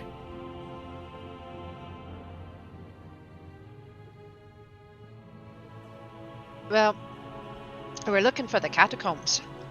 Oh, yes, they are beneath the former Ruby and the Rough Temple here. Sorry, one sec. Oh, big sneeze. Sorry. He would look behind him and say that the catacombs are beneath this former temple. As the only cleric of the Stoneheart Enclave here in the city, it falls to him to both mind the speaking stones and the Ruby and the Rough in the catacombs. He says the stairs lead down, and watch out for Jaeger. He then scuttles off. Who's Jaeger? I yell after him. He's a ghost! Oh, not another one. Okay. He's the yellow cloud with the stone ogre guy. Elemental person.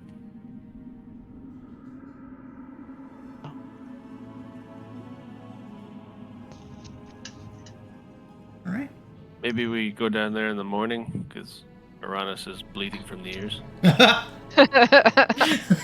Oh, am I? Just a little. I'm good.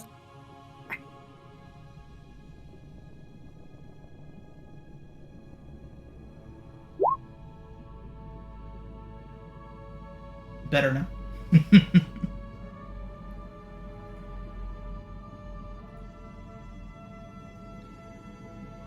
I'm bleeding less profusely now. Indeed.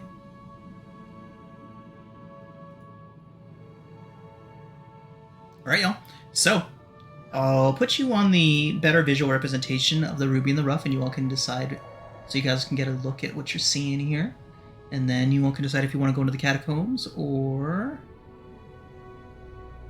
the market first. Oh, hey, nice. I can just leave you all on this map. So, putting you back here. The Ruby in the Rough is this way.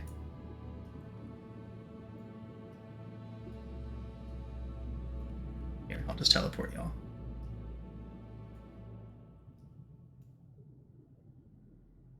Roll 20 is running so slow. No. So down here.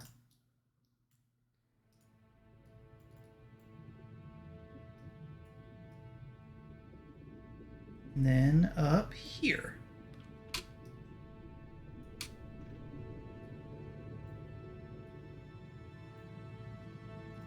This is the temple that Glyphic Shroomlight is in charge of, along with the singing stones, or the speaking stones. So yeah. Would you all like to head down into the catacombs now, or would you like to head to the shops first? I would very much like to go to the shops. Same. To the shops! So I'm thinking shop then, long rest. And nothing bad could possibly happen at the shops. Definitely no bad things. Oh, when you say it like that.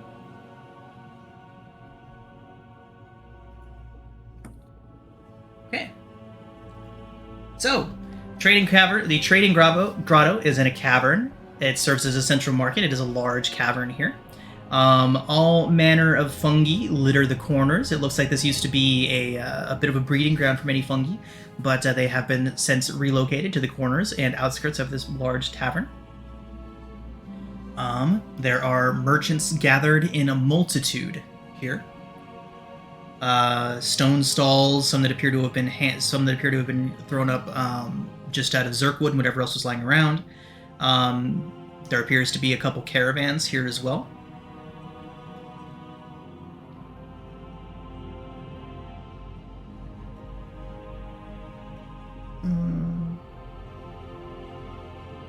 Okay. So, what would you all like to do here? There are many traders of many different varieties of things. Essentially, you can pick up anything from the player's handbook here. Prices are as listed. There is even some magic item vendors who sell common and uncommon magic items of certain varieties.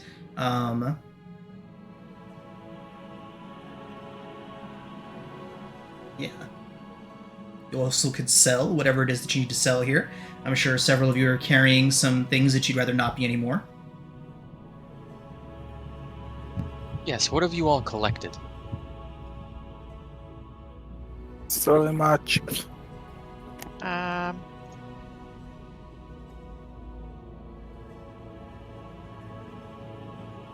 Let's see.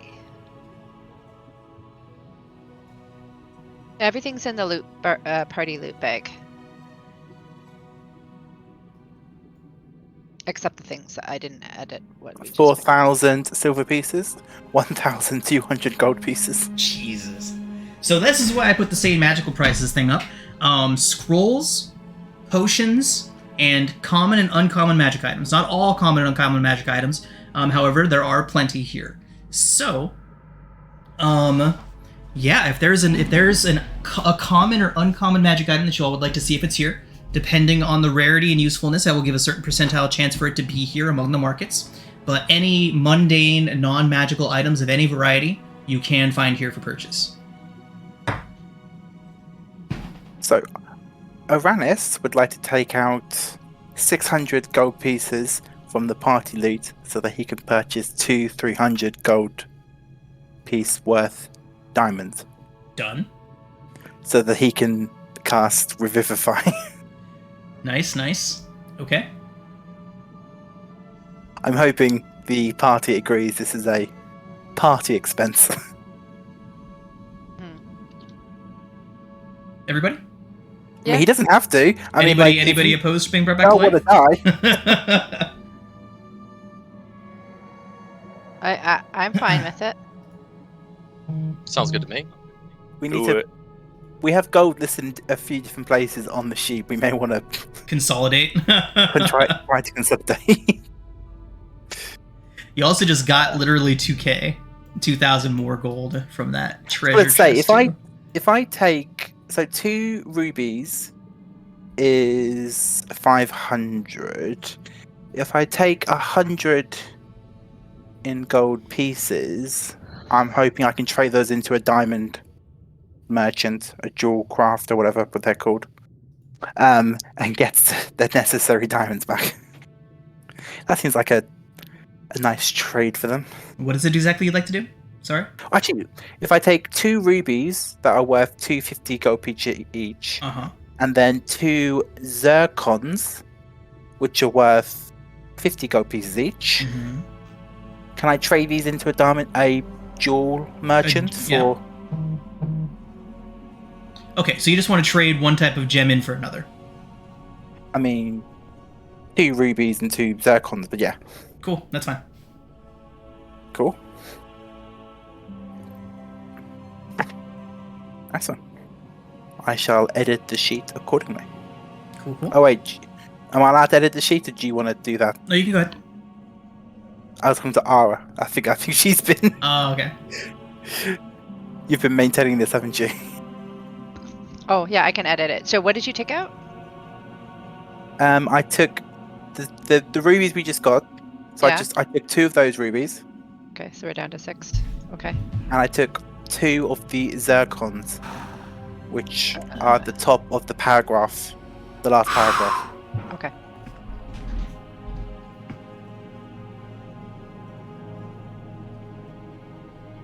And then if you want to add 2 300 gold piece diamonds to the list.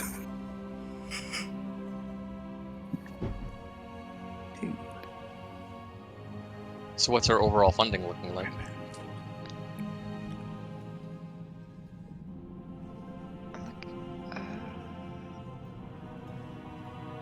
Are we... Zircons. Did I write zircon somewhere? So, Got zircons from so somewhere. bottom paragraph, on the same line as the 4,000 silver, 1,200 gold pieces, Oh. necklace red Oh. bead, zircons. Okay. You took 2?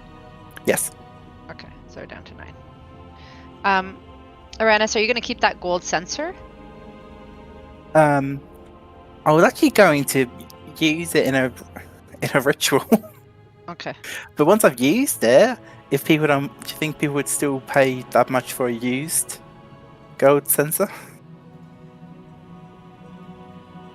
Gold is gold. Yeah. Gresh, did you want to buy something? Do they have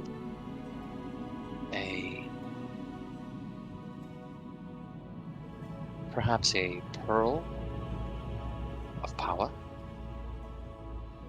Or I'm searching now. a Pearl stone of- of good luck, perhaps? I saw that. So Pearl of Power is Pearl of Power is Worth uncommon. It 6,000 is also gold. very expensive. So yes, there would be one such pearl here in the market, but it is however good luck. very expensive, 6,000. That's nothing. I shall A haggle them. luckstone is luckstone is 4,200. The Ion of Strength, on the other hand, is a deal at 3,000. You gotta hackle it down for us, Sarah. Sarah. So, you all could certainly attempt to haggle.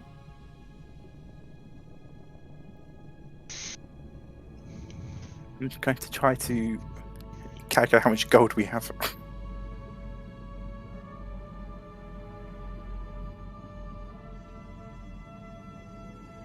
Can't believe a Pearl of Power is uncommon. Such a strong item. It is, and I want it in my pockets. It's 6,000 gold. I mean, do we have Yes. We don't need it. We have shiny gems.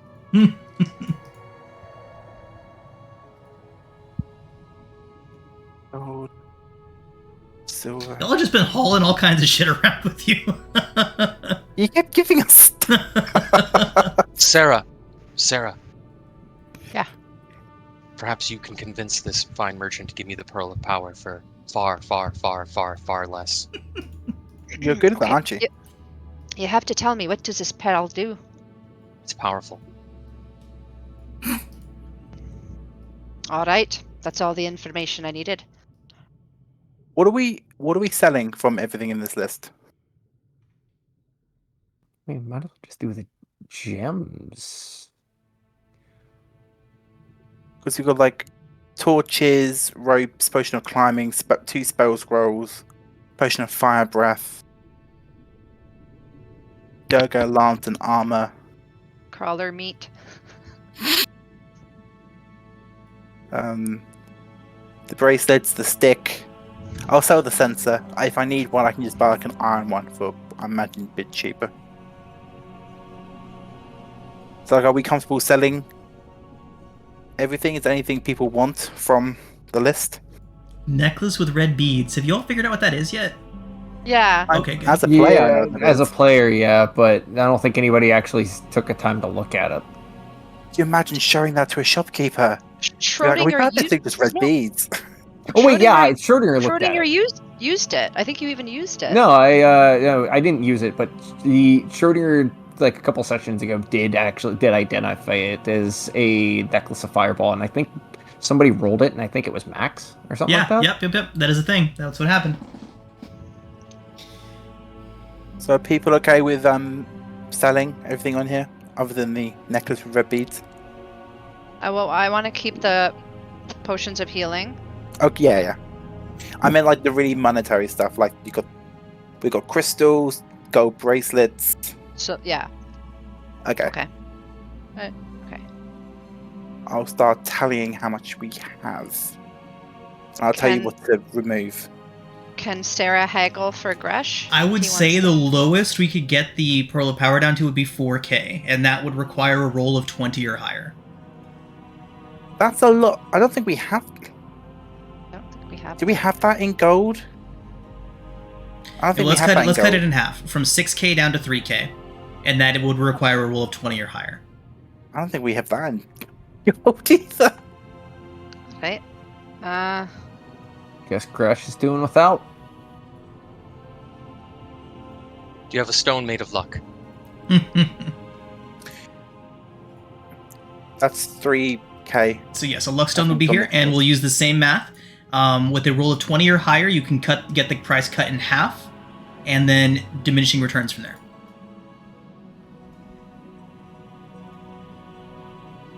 Is that what you want, Gresh? Why wouldn't I? And what does this stone do exactly? It is very lucky. That's all I needed to know. Excuse me, my fine Sneveblin. Sneveblin. Literally And what say, would- I literally just say Smurf Neblin. Smurfneblin. What would be your fine name, sir? This particular Smurf Neblin goes by the name of Kazook Pickshine. Kazoo Pickshine. I am Sarah Ironshore of Mithril Hall. It's a very honor to be. The entirety of the city's heard of you at this point. Welcome to Blingdenstone. Oh, thank you so much. And your shop is quite lovely. Don't lie to me. I know it's a piece of shit. What? It's What? It's literally a bunch of Zerkwood posts piled up on top of each other with a board over the top and all kinds of stuff laid on top of it. Well, you're industrious. It's hard to come back after a war, isn't it?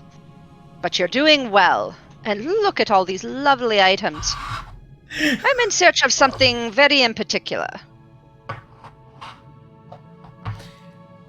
It's a stone. A Blingden stone. We have many stones here in Blingdenstone.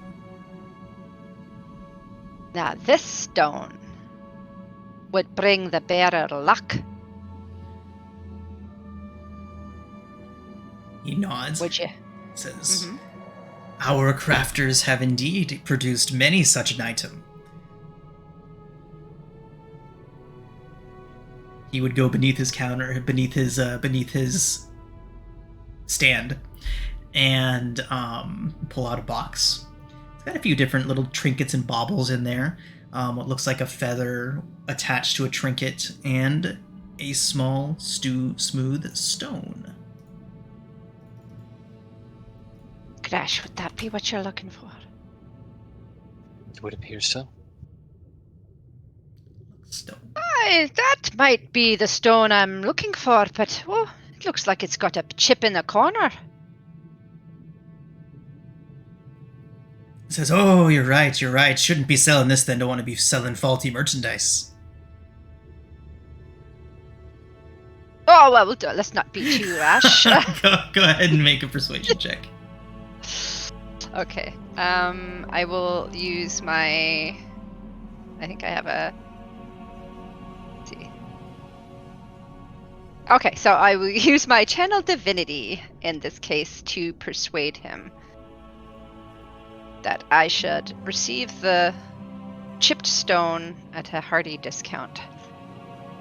Gresh, did you roll your portents for this morning? I did. Okay. All right. Well, it's left over. We haven't restarted anything. Okay. I still have my 16. Oh! 25. Don't need it. Don't want. Wow. Okay. So he says, "Oh, you'd take such a damaged item off my hands."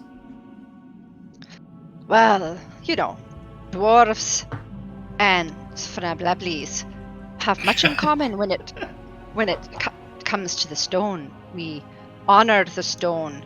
We respect the stone.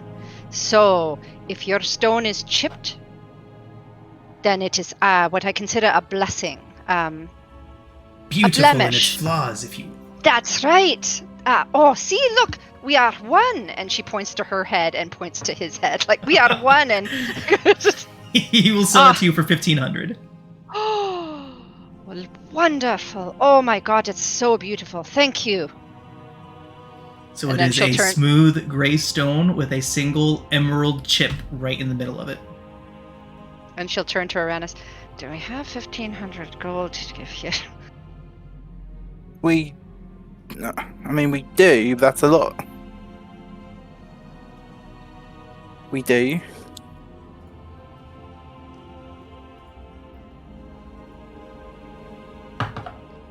We have, that's roughly half of our gold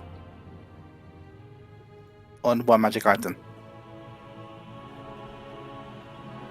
Seems like a good deal to me. We got it 50%. It's not cat shaped, but that's just the picture. We got it 50% off.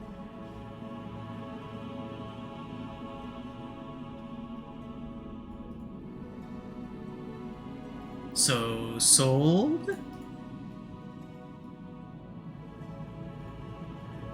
Gresh, are you sure you want this really badly? It would help a great deal.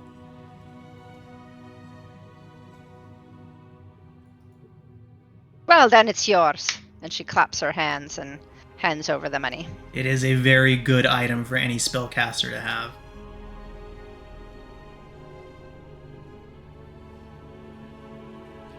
Okay. There you go, Gresh. Use it well and use it often. I will indeed. My thanks. Do you happen to have any inks or perhaps a brooch of shielding?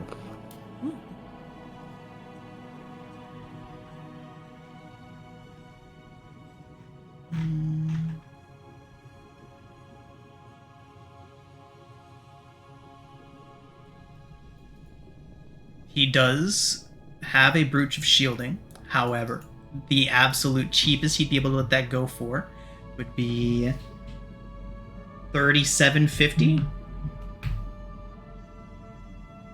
I think.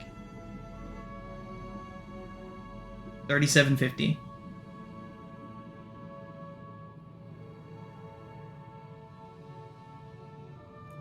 What about any inks? The inks he does have, and they are much cheaper than $37.50. Looking for something in the matters of copying down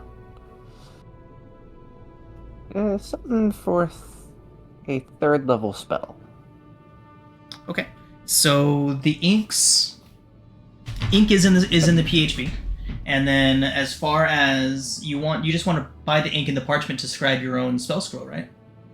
I have the spell scroll. It just takes 150. It's going to cost 150 gold to be able to transcribe it down. So I was just using it as just buying really expensive ink. Indeed, the calligrapher's ink. I think it's actually in the PHB, so we'll just go off of that. Yeah, so it's basically 50 gold per level is what it states with the wizards. And being a third level spell, it would be 150. Okay, yeah, that's so. I've never really played wizards, so I'm just trying to Right. Usually the way that we go about doing that is that's just like the materials and things that you have to spend to do it. So you just spend that gold when you create the scribing. But as far as ink goes, that is something that you need to be able to do it. So you can get a whole bottle of it for just 10 gold. And then when you're ready to scribe your spells, we would just subtract that as you do it. Just spend the 10 gold on some ink. And an ink pen for 2 copper. Ah, yes, can't forget the quill.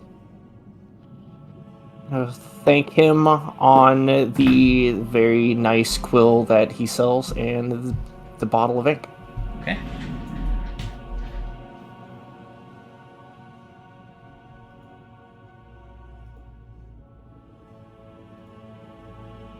How much are you buying? Need the You can go crazy. I actually think I can cover this. Yeah, I can cover this. And Sure. Schrödinger pulls out. Oh wait, you need to spot me on just 2 gold, and I can cover the rest. Okay, Valanus will give you that out of his own gold. Yeah, so Schrödinger just put out 8 gold on the counter with Uranus's 2 gold and 1 silver coin. Nice. Tell him to keep the change. We could probably front you some gold from the party. You know what? It's fine. I don't want to. I don't want to intervene with that. It's a lot of money. And tell him to keep the change. He doesn't have to split the silver. He's got a lot of rebuilding he has to do. After that, he looks like he can deserve that. Fantastic. He does appreciate it. Should probably stock up on some healing potions. Healing potions will sell for their price in the same pricing 50. guide. So 50 gold each, yep, for a standard healing potion. Also, in terms of, do people want to sell the potion of climbing that we have in the loot? Or do we want to keep that? It sells for 180. Are we gonna use it? I don't know.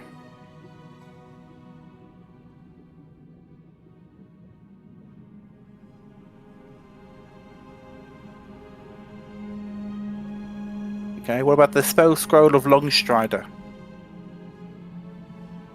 Doesn't seem very useful. Okay. What level is that? Is that level 1 spell? Anything sold goes for half of its monetary value. So what's the level Actually, of it's not worth selling. It's 30 gold. It's 30 gold pieces.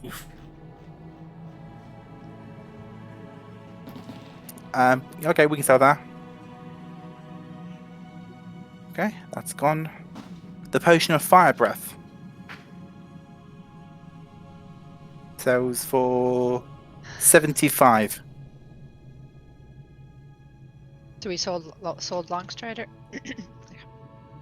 Yeah, What is the potion of fire breath? I think Like it. fire, I cone think of so. fire. It's more of a burning hands. Anyone want to keep it just in case? Yeah, I think so. Well, Maybe as in better. keep it just in case. Yeah. Keep it. Okay, that is fine. I'll remove that.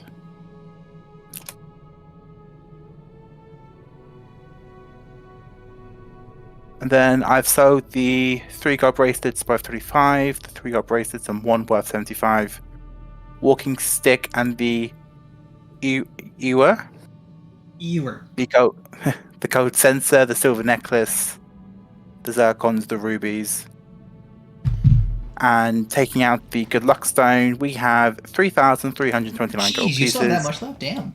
and 4,037 silver pieces. Did you sell the silver? Yeah, trade the silver in for gold and just knock a 0 off of there. That's 400. Mm-hmm. Cool. How do I? Yeah, how much gold did you say we have in that? In our. We now have 37 silver pieces.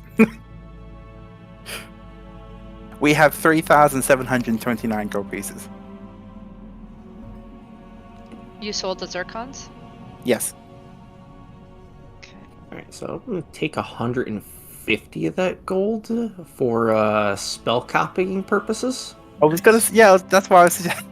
That's what I was suggesting. like, We could fund you some gold. Look, life of an urchin. I don't like money. Okay. Spell scrying. No, It's the spell root of all evil. Silver necklace is gone. scribing. Yep. But I will take 150 for those purposes, and those purposes only. That has been noted. Walking stick and ewer is gone. Yep. And gold bracelets and wand. The gold sensor's gone too, Oh. and the 6 rubies. Oh. We do have a lot of health potions. Yeah. Yeah, we have 2. Each of us has 2 greater healing potions, plus 1 additional greater healing, and a filter of love. What if we try haggling the necklace of fireball since it's got all the? Did we use any of the beads? I can't remember if any of them was used, but if it's got all of them, we could probably try to haggle them since it's a max set.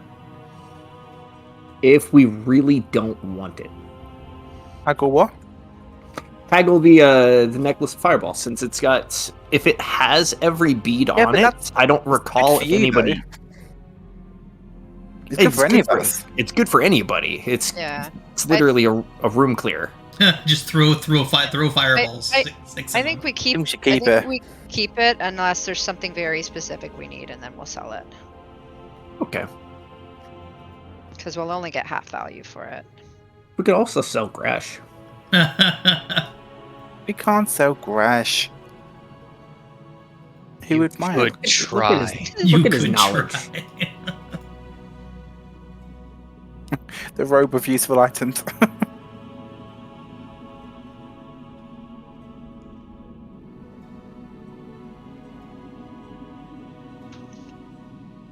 Iron Stone of Protection. I wonder if there's a way for me to raise my health.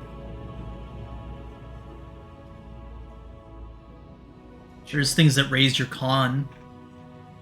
Yeah, I was just looking at this Iron Stone of Fortitude.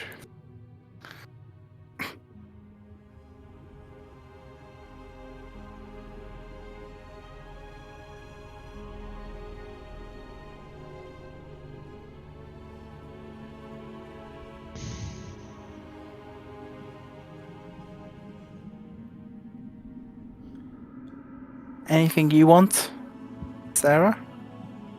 There's a stone of power that we have enough funds for.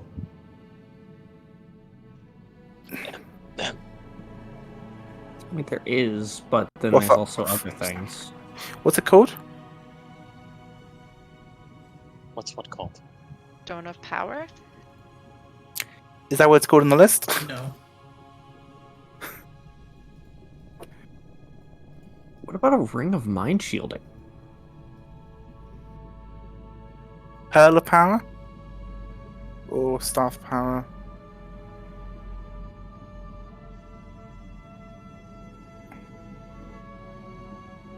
Ring of Mind Shielding. Well, Have we encountered many luckily psychic for foes? all of you, Actually, no, I don't think we have. you do have some time to figure out what else you might want to buy. Because as you are going through the catalogs and looking for things to purchase and buy, you notice that a lot of the deep gnomes around you have begun stepping away from you all, looking past you. The deep gnomes closest to you begin to draw weapons and retreat as you see a guard stumble back, then rise up into the air. A strange simmer around this guard reveals the surface of the gelatinous cube that has just engulfed him and is beginning to devour him. As you all notice this, you notice several more of these strange shimmering shapes begin to take form around you all, as the market is inundated with gelatinous cubes. This poor bastard's being eaten by one. Roll initiative, everybody. Just quickly on the topic of the Ring of Mind Shielding, we can't afford that. It's 16k. Oh, jeez. I was going to end up throwing that out on if anybody would need it, but then you mentioned Psychic, and I was just like, yeah, that actually comes up as a... I don't think we'd seen one of those. This is a perfect opportunity to just steal the stuff we need. Oh shit, have we short rested? Oh. I heard that from your mind. Cillian. You're right. Their loot stays there, so therefore...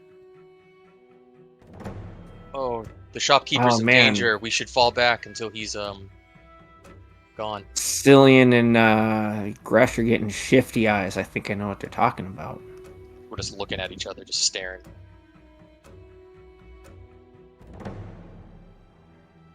Out of all this like shifty eye staring business, is there happen to be like a wand of magic missile just out in the open that just looks like it needs to be grabbed? No. Grab their goods to defend them.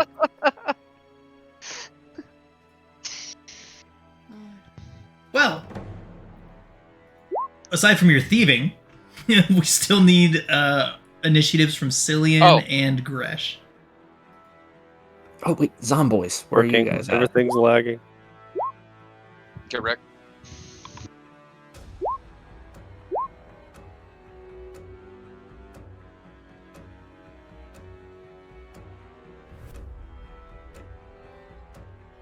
Okay. God, -3, you've got to be shitting me. Well, Gresh, you have lots of time. What do you want to do? -3, how's that even, The gelatinous cube's got a -3 on their initiative.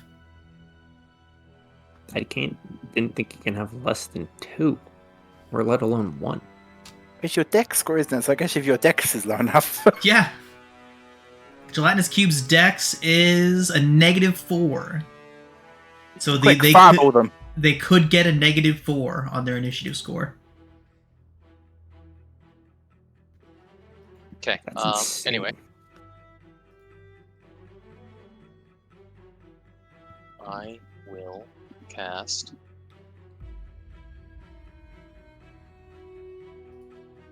We haven't had like a long rest, have we yet? Or Nope. a short rest? I will cast Haste onto Cillian. And then... I will move right about...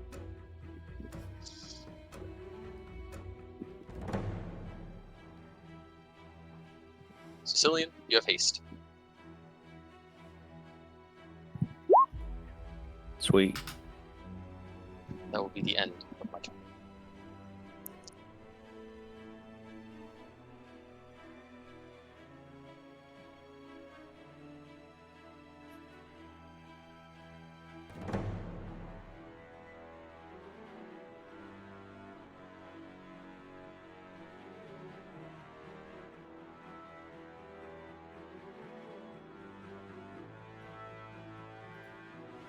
Sorry, Grush, is that the end of your turn? Yeah. Okay. Can you not hear me? Nope. Sorry. Yeah, it's a little better. Go ahead, Cillian. Is there any chance that devoured guard is going to be saved? Or is he just already like... I mean, do y'all try to save him? He's already taken 10 points of acid damage. Alright, bonus action. I will Hunter's Mark that one with the guy in it. And then... Let's see. So with haste, that'll be 3 shots.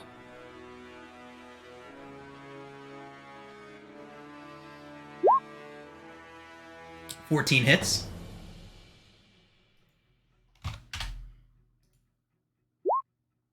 Another 5, okay. Another 4.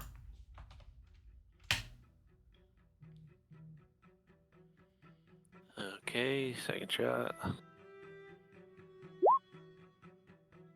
That hits.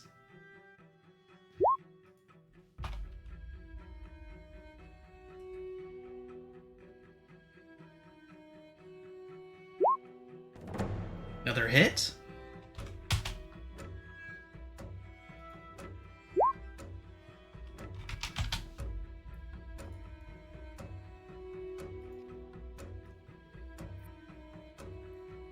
And then... Yeah, I'm gonna action surge. Okay. For another action will be 2 more attacks because it's still my first turn. Quick point of order, we can have assumed a short rest between putting the spirit down and now. If that helps anybody out. Oh, hell yeah. Let's see. Oh yeah, I would have gained a spell slot back. Yep, go ahead and get it back. Actually, yeah.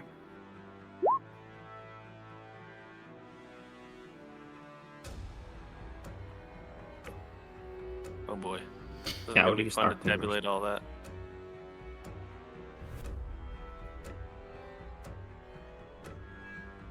All right, Celine. Anything else? Oh, you did your action surge. So Yeah, Go ahead and roll I your still have attacks. 1 more attack.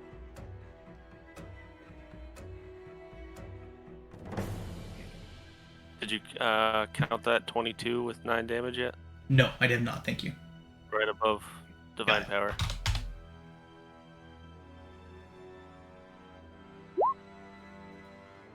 Okay, another 7.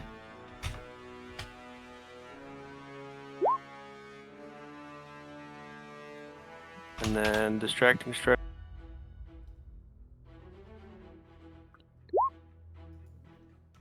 Jeez. All right.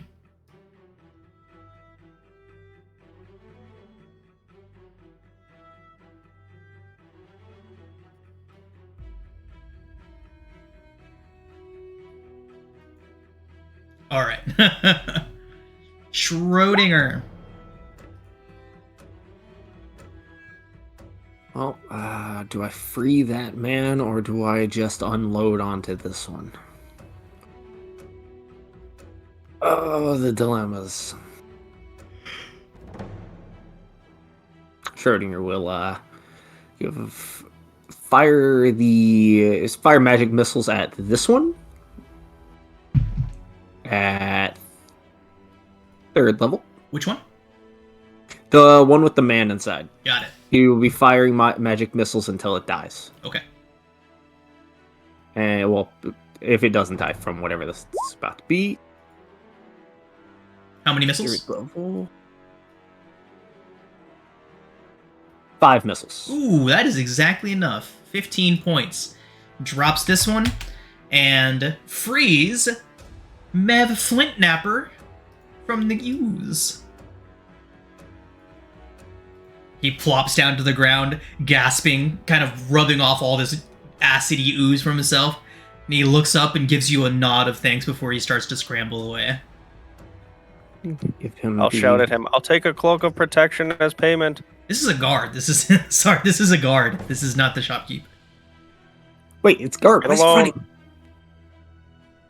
Freddy? Give a nod Shopkeep. back. The shopkeep has ducked behind his shop and is just cowering down there.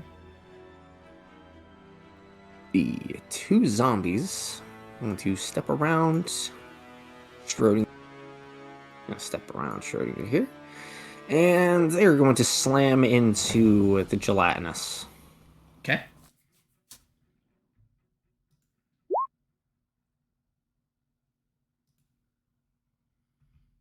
Ten hits.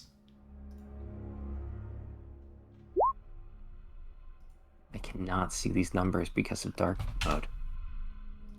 Yeah, dark mode's really easy on the eyes until you actually have to go read anything. Yeah, it's like dark numbers on dark background. You can't read. Right, second one. 15 hits.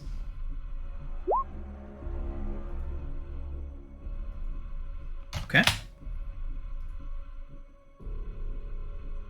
5 from in total from one, and 7 from the other. Okay.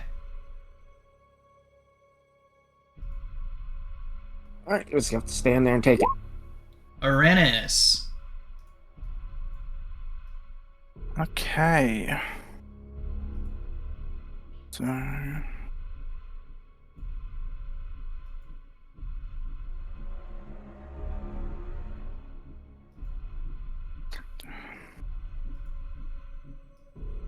Uranus will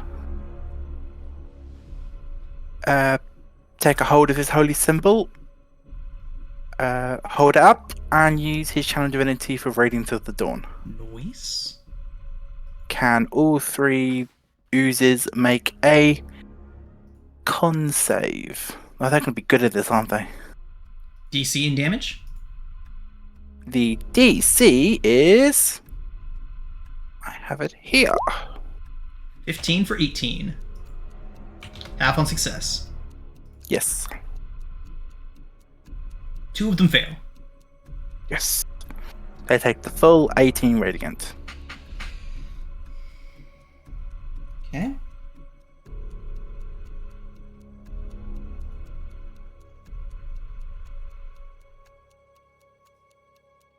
And then with my bonus action, I will cast a spiritual weapon.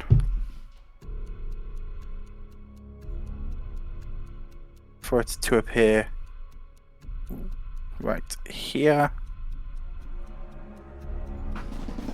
And it will try to saute that ooze. Nice. Alright. 16 16. hits. It's pretty much impossible not to hit these things. 10 force damage.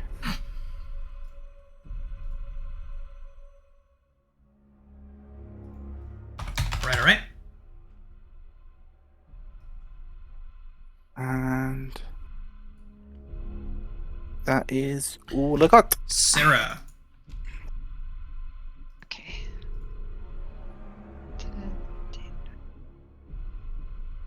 Okay, she'll come here.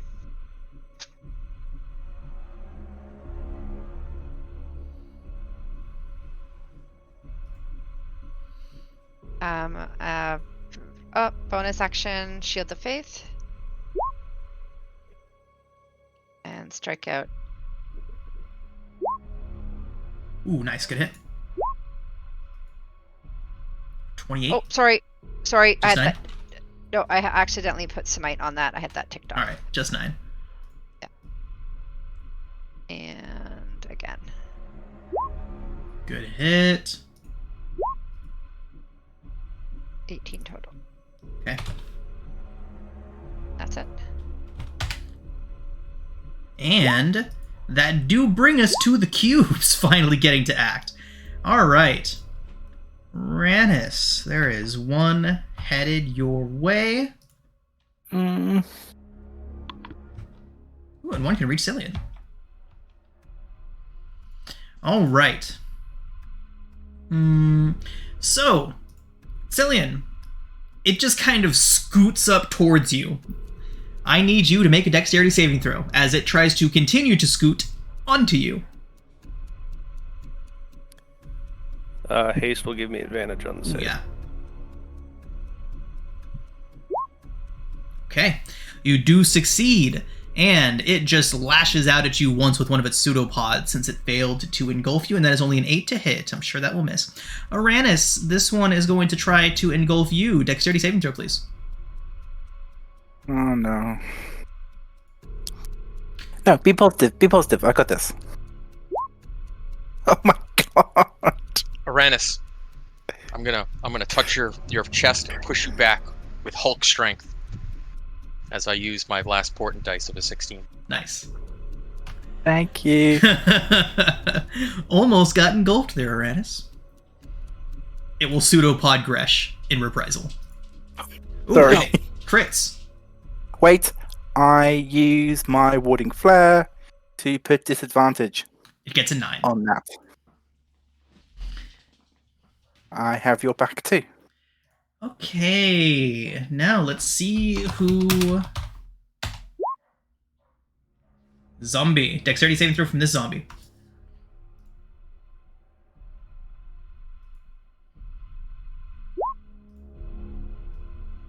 That's a 10. Alright. It is engulfed, drawn into the mass of ooze, immediately begins to burn. And then it's going to pseudopod Sarah for 23 to hit. It meets my AC. 11 My acid. AC. Okay. Brings us to Gresh. I will not stand for this injustice. What are you concentrating on, Sarah? Oh, Shield of Faith. Show the pig. I will bonus action. Forgot the name of the spell. I will bonus action. Busy step. Nice. Goodbye. Goodbye. Doing You and me, wizard Crash. stuff. We've got this.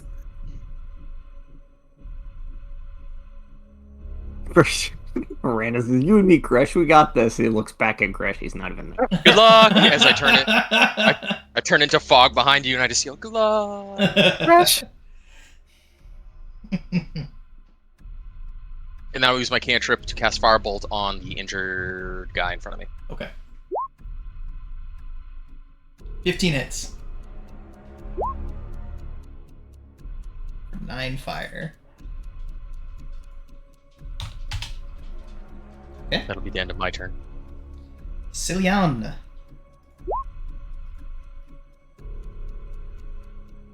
There is angry jello in your face. I will use one of my actions to disengage. Okay. Bonus action, shift my Hunter's Mark to that one. Okay. And I shall shoot it. Disappointingly, only once. Why are you only attacking once?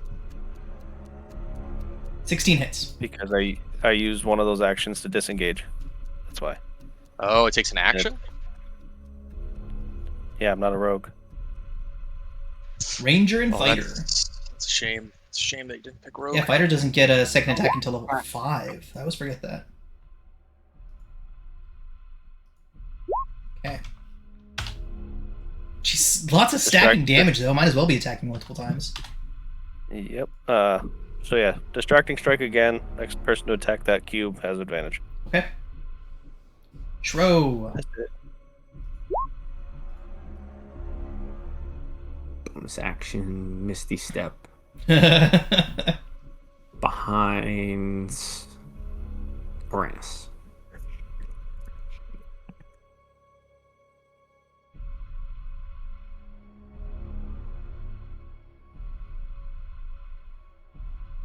Save the zombie.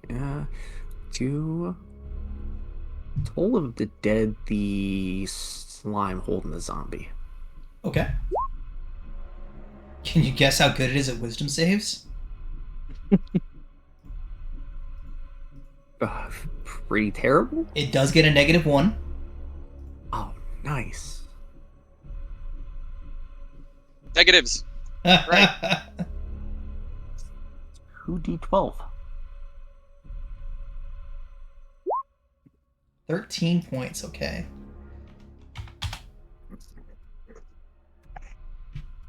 That's necrotic damage, right? Yes. Okay. And the zombies. Can the zombie inside of it still attack? I don't think so. Let me check. Enters the cube space. Creature takes... Oh, it was supposed to take 10 acid damage when it got engulfed. Gotcha. Can't breathe. Is restrained. Okay, so it can attack from inside. It just has disadvantage. It's not letting me change the health. Alright, I'll take care of it.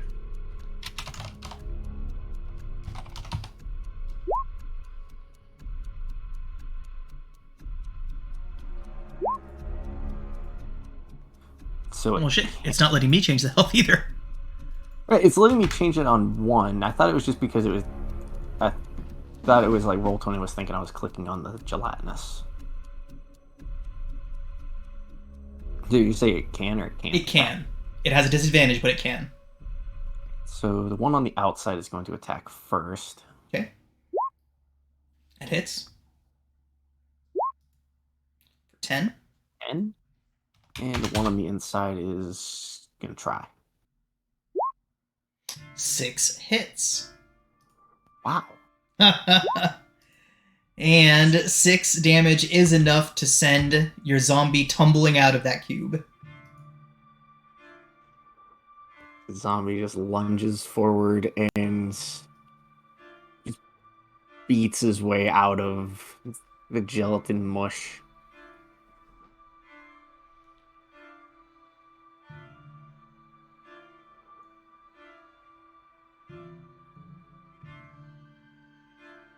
That'll be all.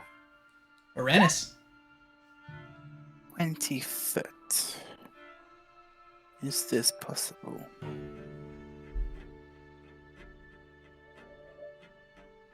I can move out of the rain.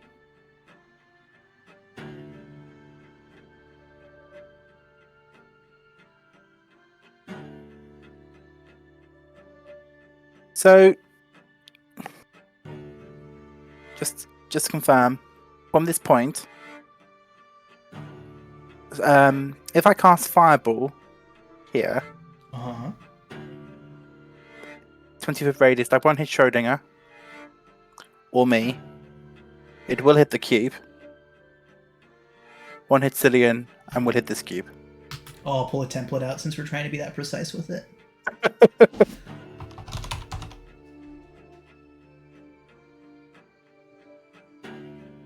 Thank you. No problem.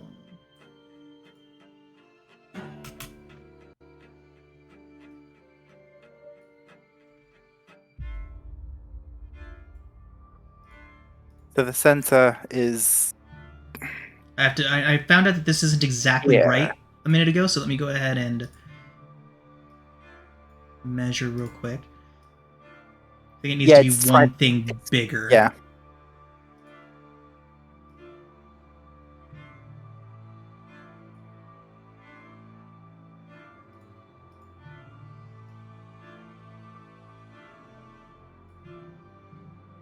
Okay. If you slide it, okay, if I move there, If you move, you can do it. yeah, Right there you go. So I'll move ever so carefully, chant some words in undercommon about the divine fire of my goddess, and throw a fireball. Nice. Can they both make dex saves? And if they could fail, that would be just dandy. DC and damage. 15 for 27.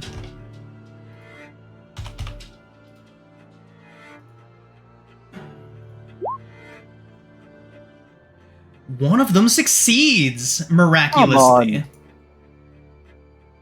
They got like a -3 to They their... have a -3. Means he rolled a 19. Fine. 13 damages. Okay. And then my bonus action, I will move my signature weapon up and try to take a chunk out of this one. All right. Hoi, cha. 16 hits.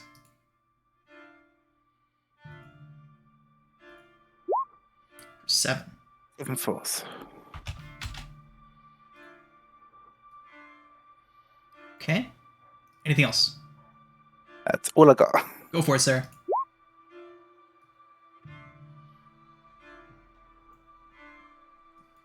Okay. Choppy chop. 12. Good hit. 7. 7.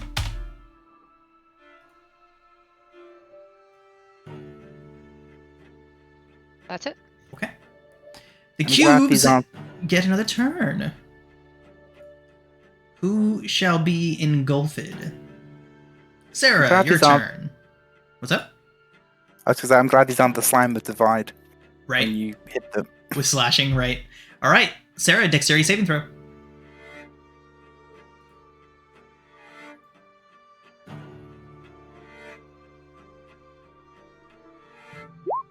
Hold on. Did that add the 2? Yeah. 'Cause you Here don't- we you don't- go again. What's your normal dex modifier?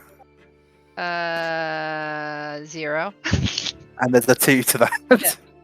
Yeah. Is Seraph anywhere around here? Seraph? No. Yeah. We left Okay. him back at the bar. He did push you Great. in. Great. He'll probably kill me. But anyways. You know, now that you mention Sarah- it, he might have You. snuck into the shops plotting against you, Sarah. Yeah. She's Do you having think Lord- flashbacks. He just thinks Flashbacks Lord is being here. flashbacks being swallowed by the that giant. Didn't he try to sea push you Thank out of the Lord. boat once? He's done everything to Sarah. That's not true. I think he tried to stab her with a +1 dagger at one point. No. Yeah, exactly. Okay, Sarah, you do take 10 points of acid immediately. All right. And then this thing tries to pseudopod Uranus. 9 to hit Uranus. That misses. Now, does this one do a dumb and continue to chase Cillian, or does it go for the person it can actually get to and try to eat Schrodinger? Let's find out together. With a -3, it gives chase. God, these things are Come get dumb. me, you gelatinous imbecile. I love the idea of these things moving. What does that even look like? Right? It just like slides across the floor. Gresh, you are up. Okay.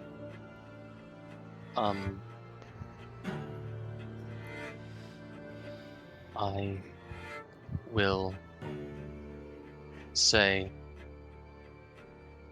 that that stone should be only 500 gold as I cast Scorching Ray at 3rd level.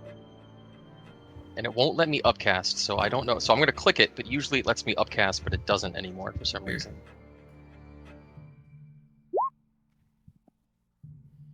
Nine hits. But here's the thing, it's supposed to do... So roll the regular damage, and then how far are you upcasting it? It's a 3rd level, so it's 3rd going to level? be... at one target, you create 3, so 4 rays. Yep. Do you want me to roll... It's supposed to be attack rolls separately. Yeah, roll each attack roll separately. Just don't roll a nat 1 and you'll hit. Hey! Alright, all 4 of those hit.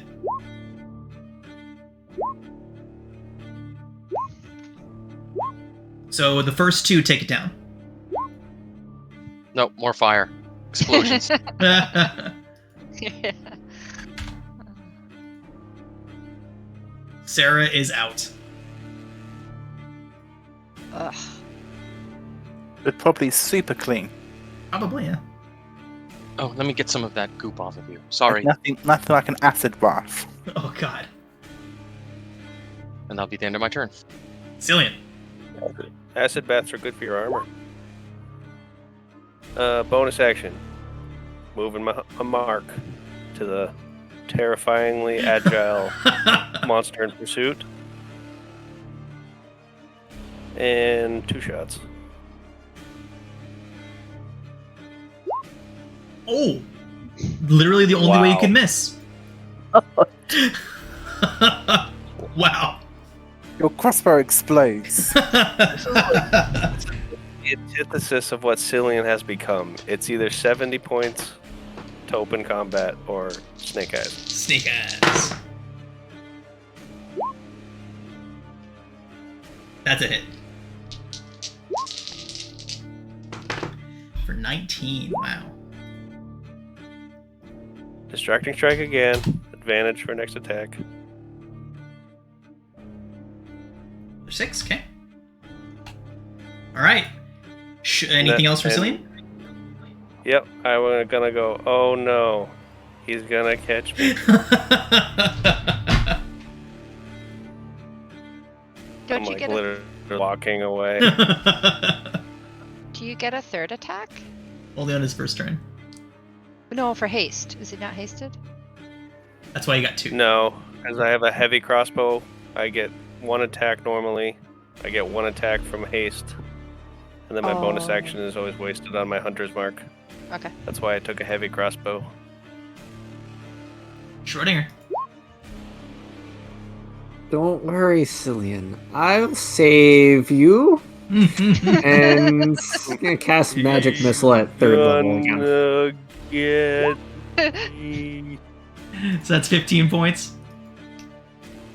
Okay, it's 3rd level, so that'd be 25 points. Fuck yeah, down it goes. Alright, so as this last ooze crumbles away onto the ground, you see all the rest of the people of the Trader's Grotto kind of peeking up over their shop stools, and guards rush in. You can tell that they were right around the corner when this all went down, but you all managed to take care of it well before they were needed. So, we will call it a session here, everybody. When we come back next week, you can continue your shopping expedition with some new friends and maybe being able to get some better discounts after having saved these people.